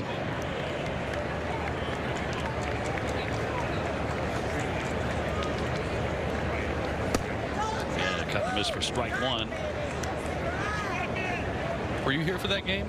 No. When Blyer was up here? Nope. Never mind then. You wouldn't know what I'm talking about. Good talk, Obi. Doesn't mean I didn't watch the broadcast and take notes. He had a blast up here. He wanted to do more. He wanted to stay, and they were like, hey, no, you gotta go. You gotta go. Well, only so much of a good thing. It's the Grapefruit League. Which is more of the reason to keep him up here. Fair point. That's one of the notes I took while watching it. He was good. He was great. Loves talking ball. Loves breaking it down. Tanner Houck was terrific today. Yeah, he was. Another guy we wanted to keep for a number of innings. Swing and a miss, and strike 3. So the left-hander gets a K. Left-hander Chris Sale went 5 today. Threw the ball very well. He is ready to go.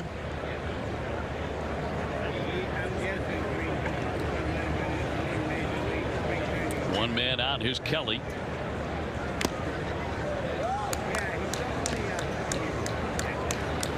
Vanellis, the new first baseman, so now every position player has changed out for the Red Sox over the course of the last couple innings. That's across for a strike. Blair just kind of lulls you to sleep, you know, and just nice and smooth, and boom, corner, boom, corner. Oh, I'm going to chase you down the low. He's got good stuff.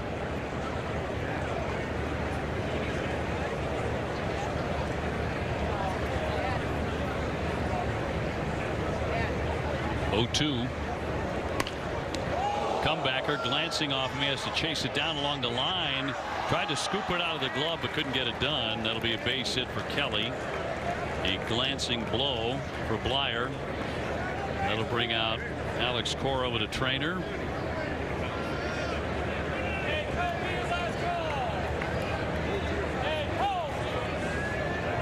Some mouth, I'm fine.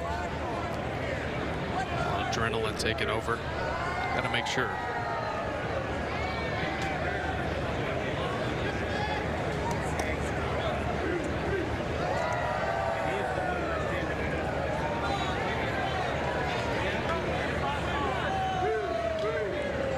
So he will take a toss or two to make sure.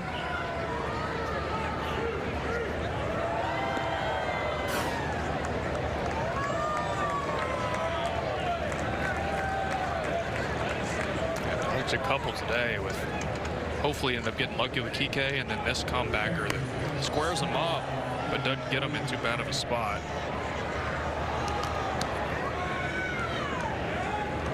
Almost makes the play, the flip play there too.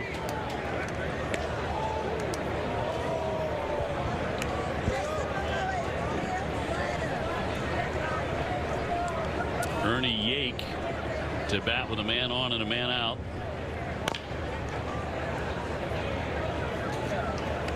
That flip play down the line reminds me of, remember Mark Burley when he ran over and he flipped it behind his back, got him at first base? I don't remember what year that was, but it's just one of those legendary PFPs. Best part about that, aside from that play, was the game was over in 2 hours and 4 minutes probably. Oh, he worked so fast, so fast. We were facing him a ton when he was in Toronto. And I mean, you have to literally stay in the box. How it is now, he works faster than any of these guys do, even with the pitch clock. He never shook a sign in his career, he said. Never shook. Whatever you put down, did. I'm going. Chris Sale doesn't either. That's true. You know, off those Chicago White Sox staffs. Remember one time I'm facing Burley in Toronto, and I mean his fastball, I couldn't break a pane of glass. He was throwing 82, 83. And I go up there with one of Mike Napoli's 35 and a half, 33 and a half, like massive telephone pole bats. I check swing, single to center. He looked at me like, are you kidding me? Right. You kidding me? I got the heaviest bat I could find because he didn't throw hard. Right. And I could not stay back on it. Got to slow your swing down. Right. I also could not swing that big of a bat. It swung me. High, deep drive, and that one's going to sail way, way back and gone. Hernan Perez got it all for a 2-run blow to make it 6-2 Minnesota. Their third home run today.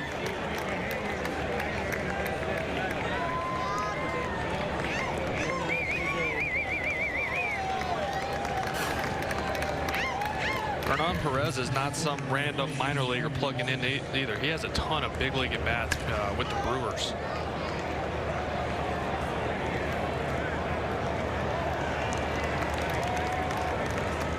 Up and over everything. Twins on top 6-2.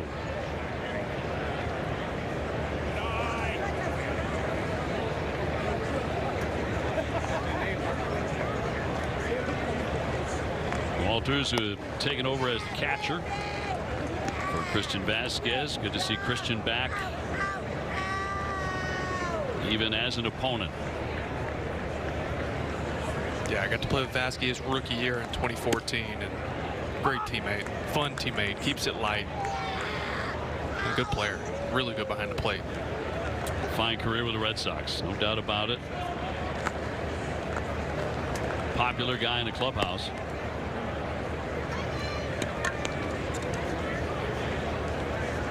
Two and two. Where the base is empty, courtesy of Perez. Bat goes flying on the swing and a miss. That got up into the netting, so everybody's okay.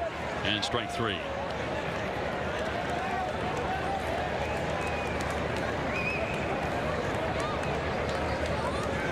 Two Twins now in the home half of the 7th inning. And yesterday, guys, we had a chance to catch up with the face of the franchise, Red Sox third baseman Rafael Devers, for an exclusive conversation for subscribers of the NESN 360 app, where you can really get the best access of the Red Sox in a 360-degree view of this team all season long. And we covered a wide range of topics, including his now famous chicken farm in the Dominican Republic, some hairstyles that he had, and the greatest Red Sox that he's ever played with. Here's a clip from our afternoon together where he talks about what he's looking forward to most on opening day. El corazón que se me pone nervioso cada vez que voy a un juego, siempre siento un poquito de nervio y eso me gusta porque es algo que me emociona. Yeah, I think what I love about opening day is my heart started racing and started pumping, and it gets me a little nervous, and that's for me is one of the special days.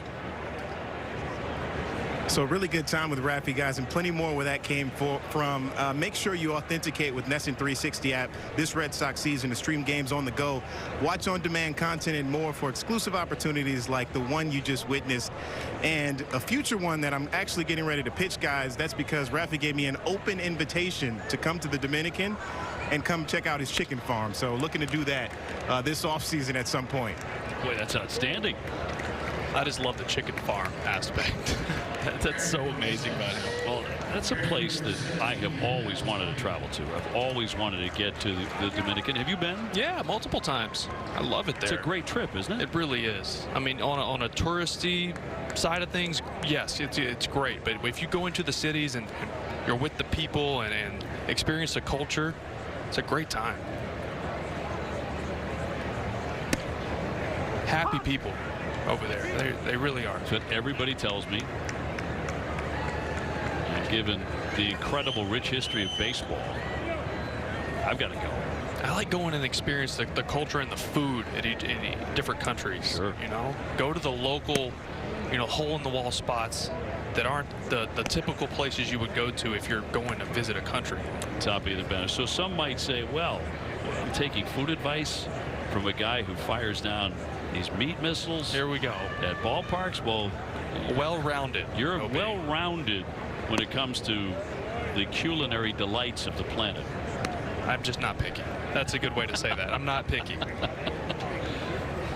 And man, you can eat. You can eat, brother. You're in the all-star league. Yeah, well, you don't get to be 230 if you don't eat. And you keep in great shape. I don't know how you do it, but what you eat, it's unbelievable. Chasing those kids around, that's why. That'll do it. Toppy has just had a terrific spring. And while many guys were playing for their countries in the World Baseball Classic, which was a huge success, he was tearing the cover off the ball here. He's been great. I mean, he gives you a speed aspect. He plays a solid defense. He's had great at-bats. You just don't see a way that you feel like he has to be making this ball club. Certainly feels that way. Down into the dirt. He's on, and he can run. Oh, and he will. And Goodrum will be next. Well, it was a day the Red Sox began with just about a regular at every position. In fact, that was the case. These guys are all now out of the lineup. One guy was forced out a little bit earlier than he wanted to be, and that was Kike. Got drilled on that wrist. Red Sox say a contusion. That's going to take a lot of ice, a lot of treatment. He did hang in and continue to play a little while longer. Actually made an outstanding play at shortstop after that. Yeah, good sign that he stayed in the game and didn't immediately come out. But those bruises in those areas, as much as you swing and as a player use your glove and you're using your hands and your wrists and forearms, you're going to be sore for a couple of days, but hopefully dodge anything serious.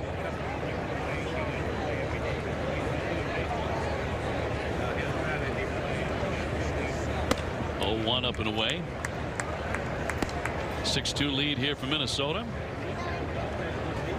You want to see Tapia be on the move here and run, but you got to be careful. You got to pick your spots, because down 4, I know this is a spring training game, but you want to start playing these games more realistic. You don't want to run any outs on the base paths.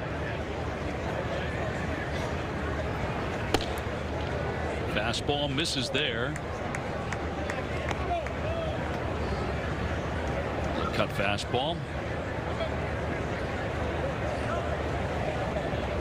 Sox have had a couple of opportunities to really hang up a lot of runs, but left the bases loaded in the 5th inning. There's a chance to blow it open. 3-1.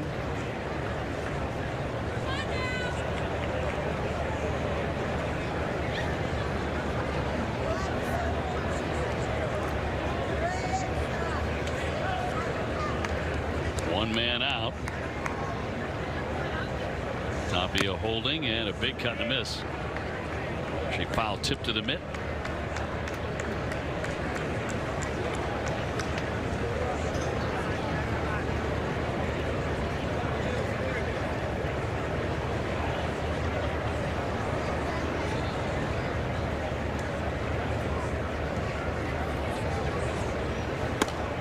And walked him. Back-to-back ball 4s, and the Red Sox are in business with Refsnyder coming up.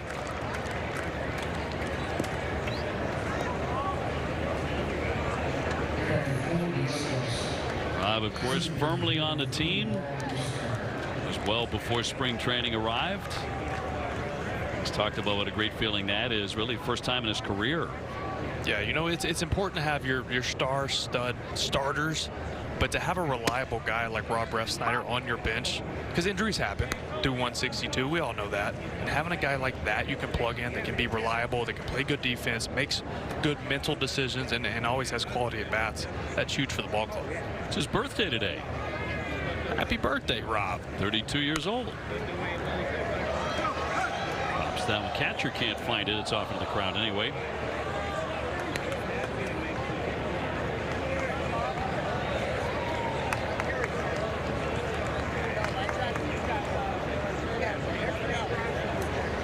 Tapia on at second, Goodrum on at first.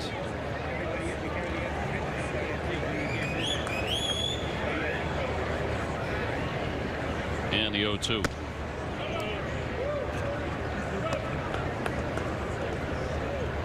Minnesota with 8 hits. Red Sox been held to 5. Duran on deck. Interested with this. I mean, this is essentially the biggest shift you're going to see in baseball now. And they have the second baseman all the way up the middle on Refsnyder here. Leaves the 4-hole. The whole right side is wide open, which he's good at shooting it that way.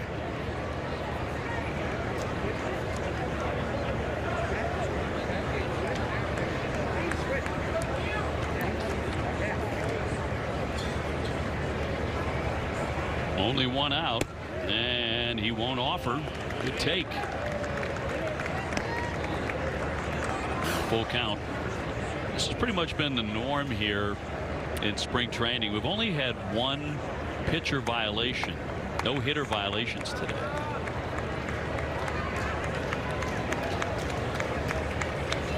Three-two, and struck him out. And 2 gone. Yeah, the old backup slider. This is always tough for hitters, that it comes out of the slot of the hand where it looks like it's going to be a hanger.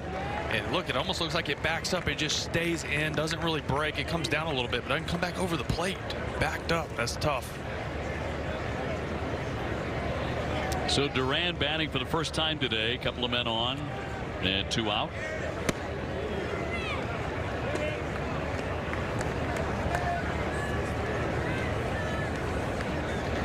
Remember, pretty good power from him. He has shown that at the minor league level. He looked good early in camp too, firing the ball the other way. Toward the alley, but moving on over Holland to make the play to retire the side. Red Sox will strand a couple more here. Warm day here at Jet Blue. Red Sox trail 6-2 to Minnesota.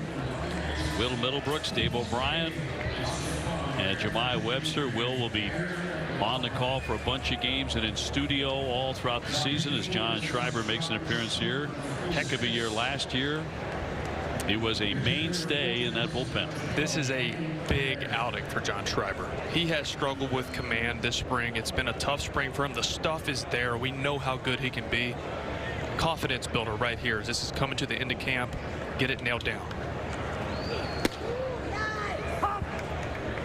We talked about the video game MLB The Show coming out, making its predictions for the season to come based on a simulation of the entire season, not just someone's opinion. John Schreiber was named by MLB The Show upcoming for 2023 as the American League Reliever of the Year. I mean, based off his performance last year, that's a good guess. It's like you saying Devers is going to go deep. Justin Turner was predicted to win the batting crown, and the video game said the Red Sox are going to the playoffs. Hit pretty well. Duran, plenty of space back there to haul that in. One gone. After a couple sliders goes the fastball in here. That sinker bears in on the hands, gets in, misses the barrel, allows Duran to get there and make the play. We had a nice visit with John. He came up to the booth the other day and put the headset on, talking about his season to come and his own expectations, which are quite high off of last year. They should be when you have 222. Yeah, and he pitched a lot. Pitched a lot. Down the stretch, it was showing a little bit. Yeah, he got tired there at the end. With all of those outings, but Alex Cora, any chance he got was getting Schreiber in the game. It's really interesting to me the metamorphosis for him from a guy who had shown up in spring training, thrown the ball well, and got you a little excited, to by the midpoint in the summer, when there was a big out or a series of big outs, he was in the game. He was the guy. He was the guy we all wanted in the game in those situations because he found a way to get the outs. He's nasty. He's not the textbook delivery. He's kind of from the side. He sinks it. He's got that nasty slider. Just has to throw strikes. Has to be around the dish.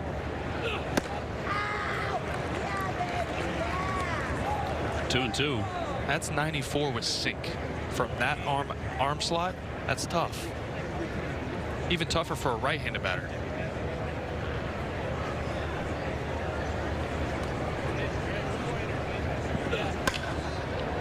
Fly toward the gap. Allen can't get to it. He'll cut it off on a bounce and fire towards second. That'll wind up a double. So the Twins have a man on with a man out here in the 8th. Just one of those lazy sliders that kind of hangs up and over the zone right here. Just didn't really have much downward bite. Stayed over the plate. And those are the ones that are easy to hit.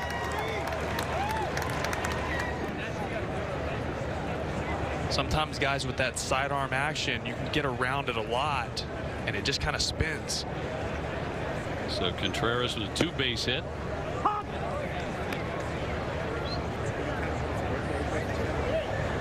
Bechtold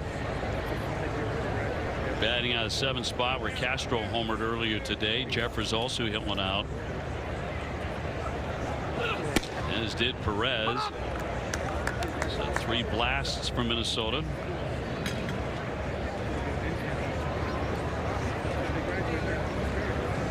Good power. 19 home runs last year at 2 levels in the minor leagues. One man out. He's going to golf that shot into left. Duran has to turn and play it off the wall. That'll bring in a run. Contreras to score. Throwing to second's got a chance, and he is out. Heck of a play by Duran right there. And you never know, these balls get crushed against the wall like that on the scoreboard. There's all these little slots where they put the numbers and it can kick off in a weird direction. He goes to play it off the wall where he thinks it's going to be. It actually redirects left where it hits off those numbers. And he makes a good adjustment here, getting it in stride, making a throw to second to get the out.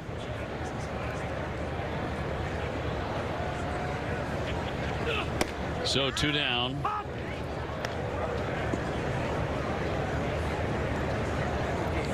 Will Holland here.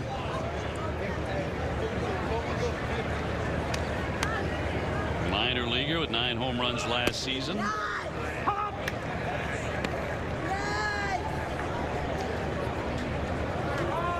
With the hard contact that Schreiber has given up today, it's been on the slider. The fastball has looked really good.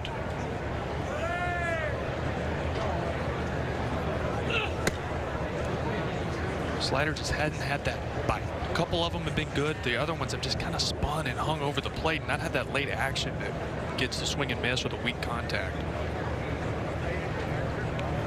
He's running out of opportunities, you know, here in spring training to kind of right the ship and get that good feeling everybody wants coming out of Florida. Right. That was a good one there. Right at the knees. Didn't get the call. But that was much better as far as the action of the pitch.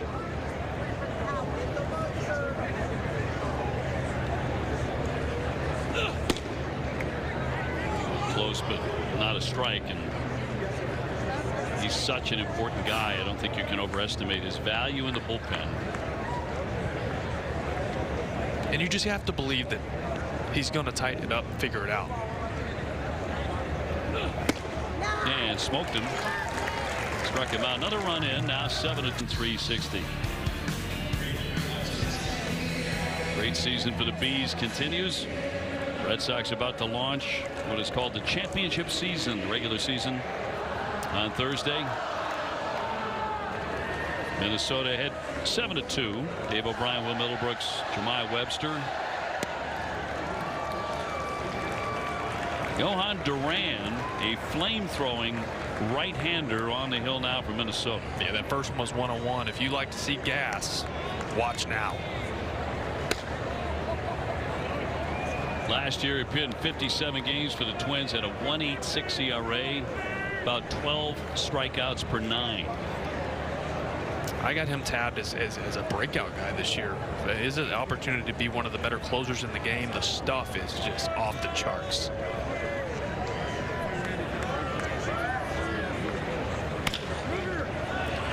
Served at first. And plenty of time for the out, one gone.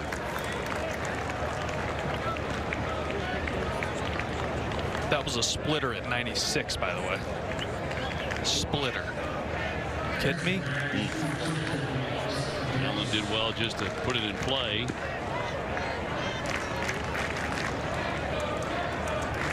A splitter that is that hard is essentially just kind of like a two-seamer with some sink to it, but anything different from the 101 is going to be tough. I like to call it a splinker. It's like a splitter sinker. Should have that trademarked. I wish I could take credit. I've heard it before. And Ellis batting for the first time. Yeah, welcome over from the minor league side. Here's a guy throwing 207 miles an hour. Welcome, bud. Hey, here's your gift for the day. Try to make contact against this. He's one of those guys that you hear it better than you see it. You just hear zzz. It's unreal, the sound when guys throw this hard. When you were playing, who was that guy? Oh, I mean, Chapman. Chapman was like 102 to 104 when I faced him when he was playing with the Reds. Another ground ball to the right side. 2 up, 2 down. Did him a favor, throw him an 87 mile per hour slider. Let off the gas. Yeah, Chapman, the sound that I remember the most when I was young in the minor leagues, Buckholz would come over and pitch to us young kids on the backfields, and Buckholz had that nasty 12-6 breaking ball, and you could just hear the spin, the seam just cutting through the air as it, and I'll never forget that. it's got to be a moment of, okay, this is what a big league breaking ball looks like. Sounds like. Yeah, and it was at the time one of the better ones too, where it felt like above your head and ended up at your shoe tops.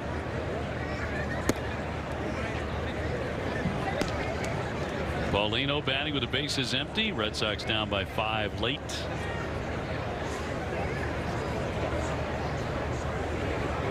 Games on Monday and Tuesday, and that is it for the men of Alex Cora down here in Florida. We hope we see you in person on opening day at Fenway Park on Thursday afternoon, but if not, we'll have the game on Nesson for you.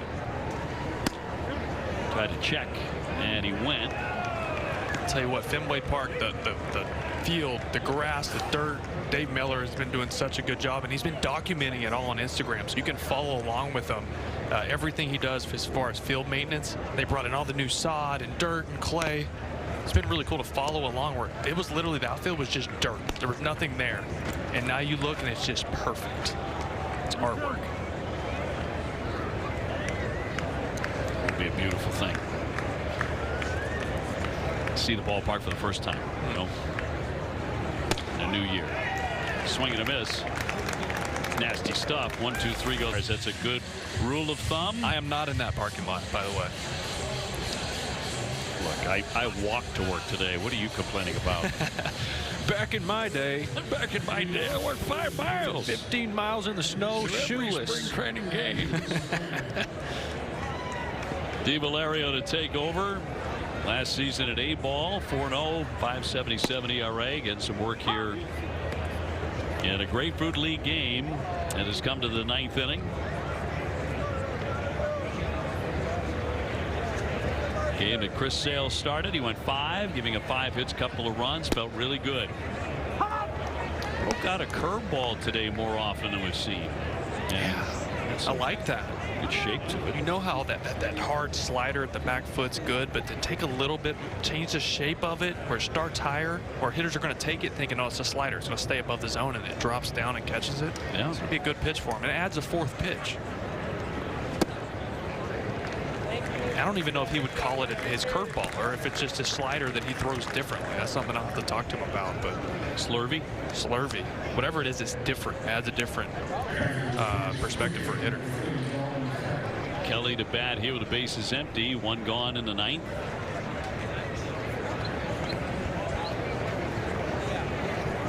Twins have 10 hits. Red Sox with 5 to this point. And the strike.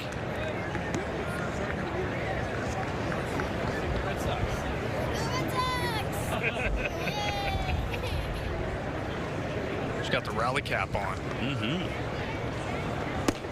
Swing and a miss. 0-2. Yeah, that's a good change up there. There were no rally caps in the Astros Cardinals game today. Ooh, from either side. 24-1 Houston.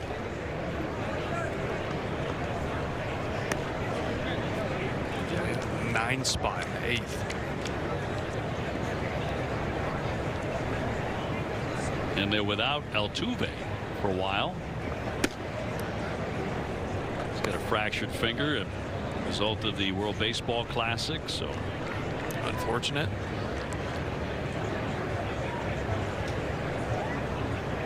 The Astros once again will be a very serious contender. Did not offer. They did appeal to Ben May, their 3rd.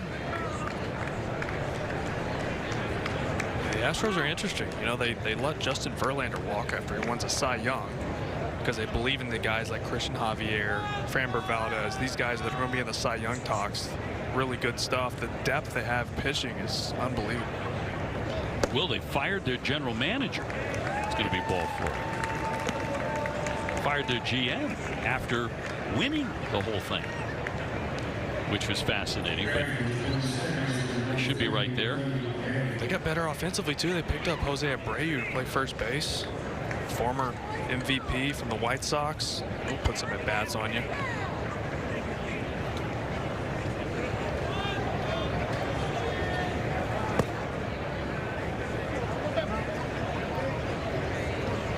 A guy we don't talk about who plays for the Astros, Yordan Alvarez.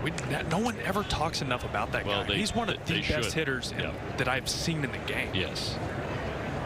You're kind of looking for that, like, David Ortiz kind of year. Yeah. From him. You know, but he does it in the postseason too. Yes. And he hits for average. He has that 40 homer potential. That's what I mean. There's a lot of poppy in him. Throw down to second, back to first. Red Sox with a nice turn. So again, Bobby Dahlbeck looking darn smooth at short. Yes, he is. Play here today. We had no score in the game until the Twins got a couple in the fourth inning. Red Sox would tie it in the fifth. And it was after that the game got pretty heavy with bench players. Connor Sadzik will make an appearance here. Last year in the minors, threw the ball quite well. Yeah, big guy, throws the ball hard, decent secondary stuff. What was different today was when the first wave of, we'll say, backups came in, there were big league backups. So it was the bench players that we are probably going to see a good amount of this year in Boston, with Refsnyder, Tapia, Bobby, if he finds his way on the club.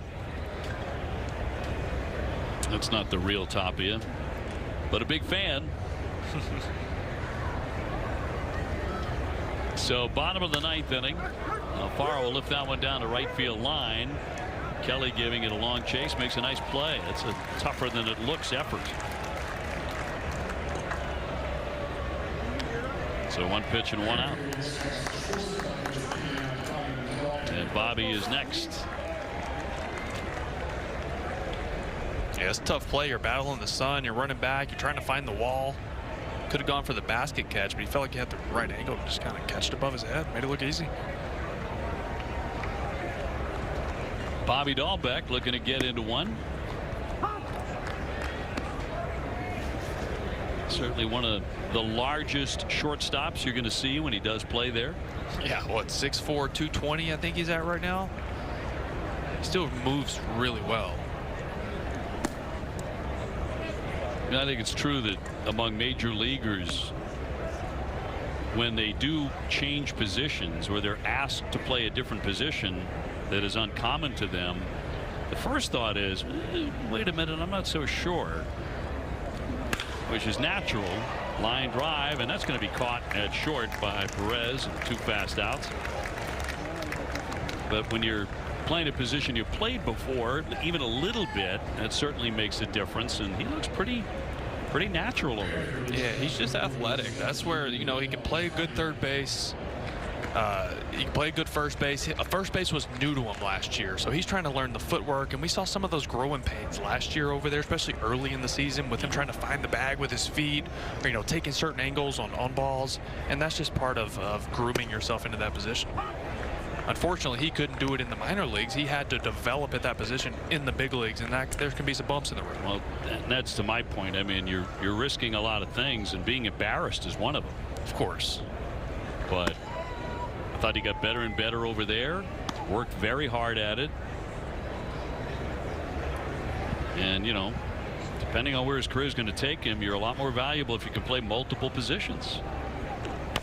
It was a big spring for him on that front, for sure. Him showing he can play up the middle is massive. Not only for him with this team, but let's say down the road, if another team wants him, if he doesn't make this ball club. He's done everything he could do to make this team, but he kind of feels like the odd man out right now.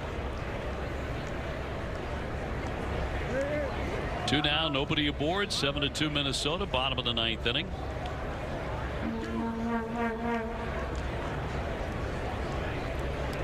Saw a pitcher violation, so that's a ball. So we've seen 2 violations, I think, today. And a liner ripped. Holland coming on, dives ahead, makes the catch, and ends the ball game. So that's all. 7-2 the final score here today. Will, your final thought? My final thought was another positive step forward for Chris Sale. Offense really didn't get going a whole lot today. Rafi Devers did his thing, couple rockets by him. But biggest takeaway, Chris Sale healthy, ready to go for the second game of the season. All right, thanks to Tanner Houck for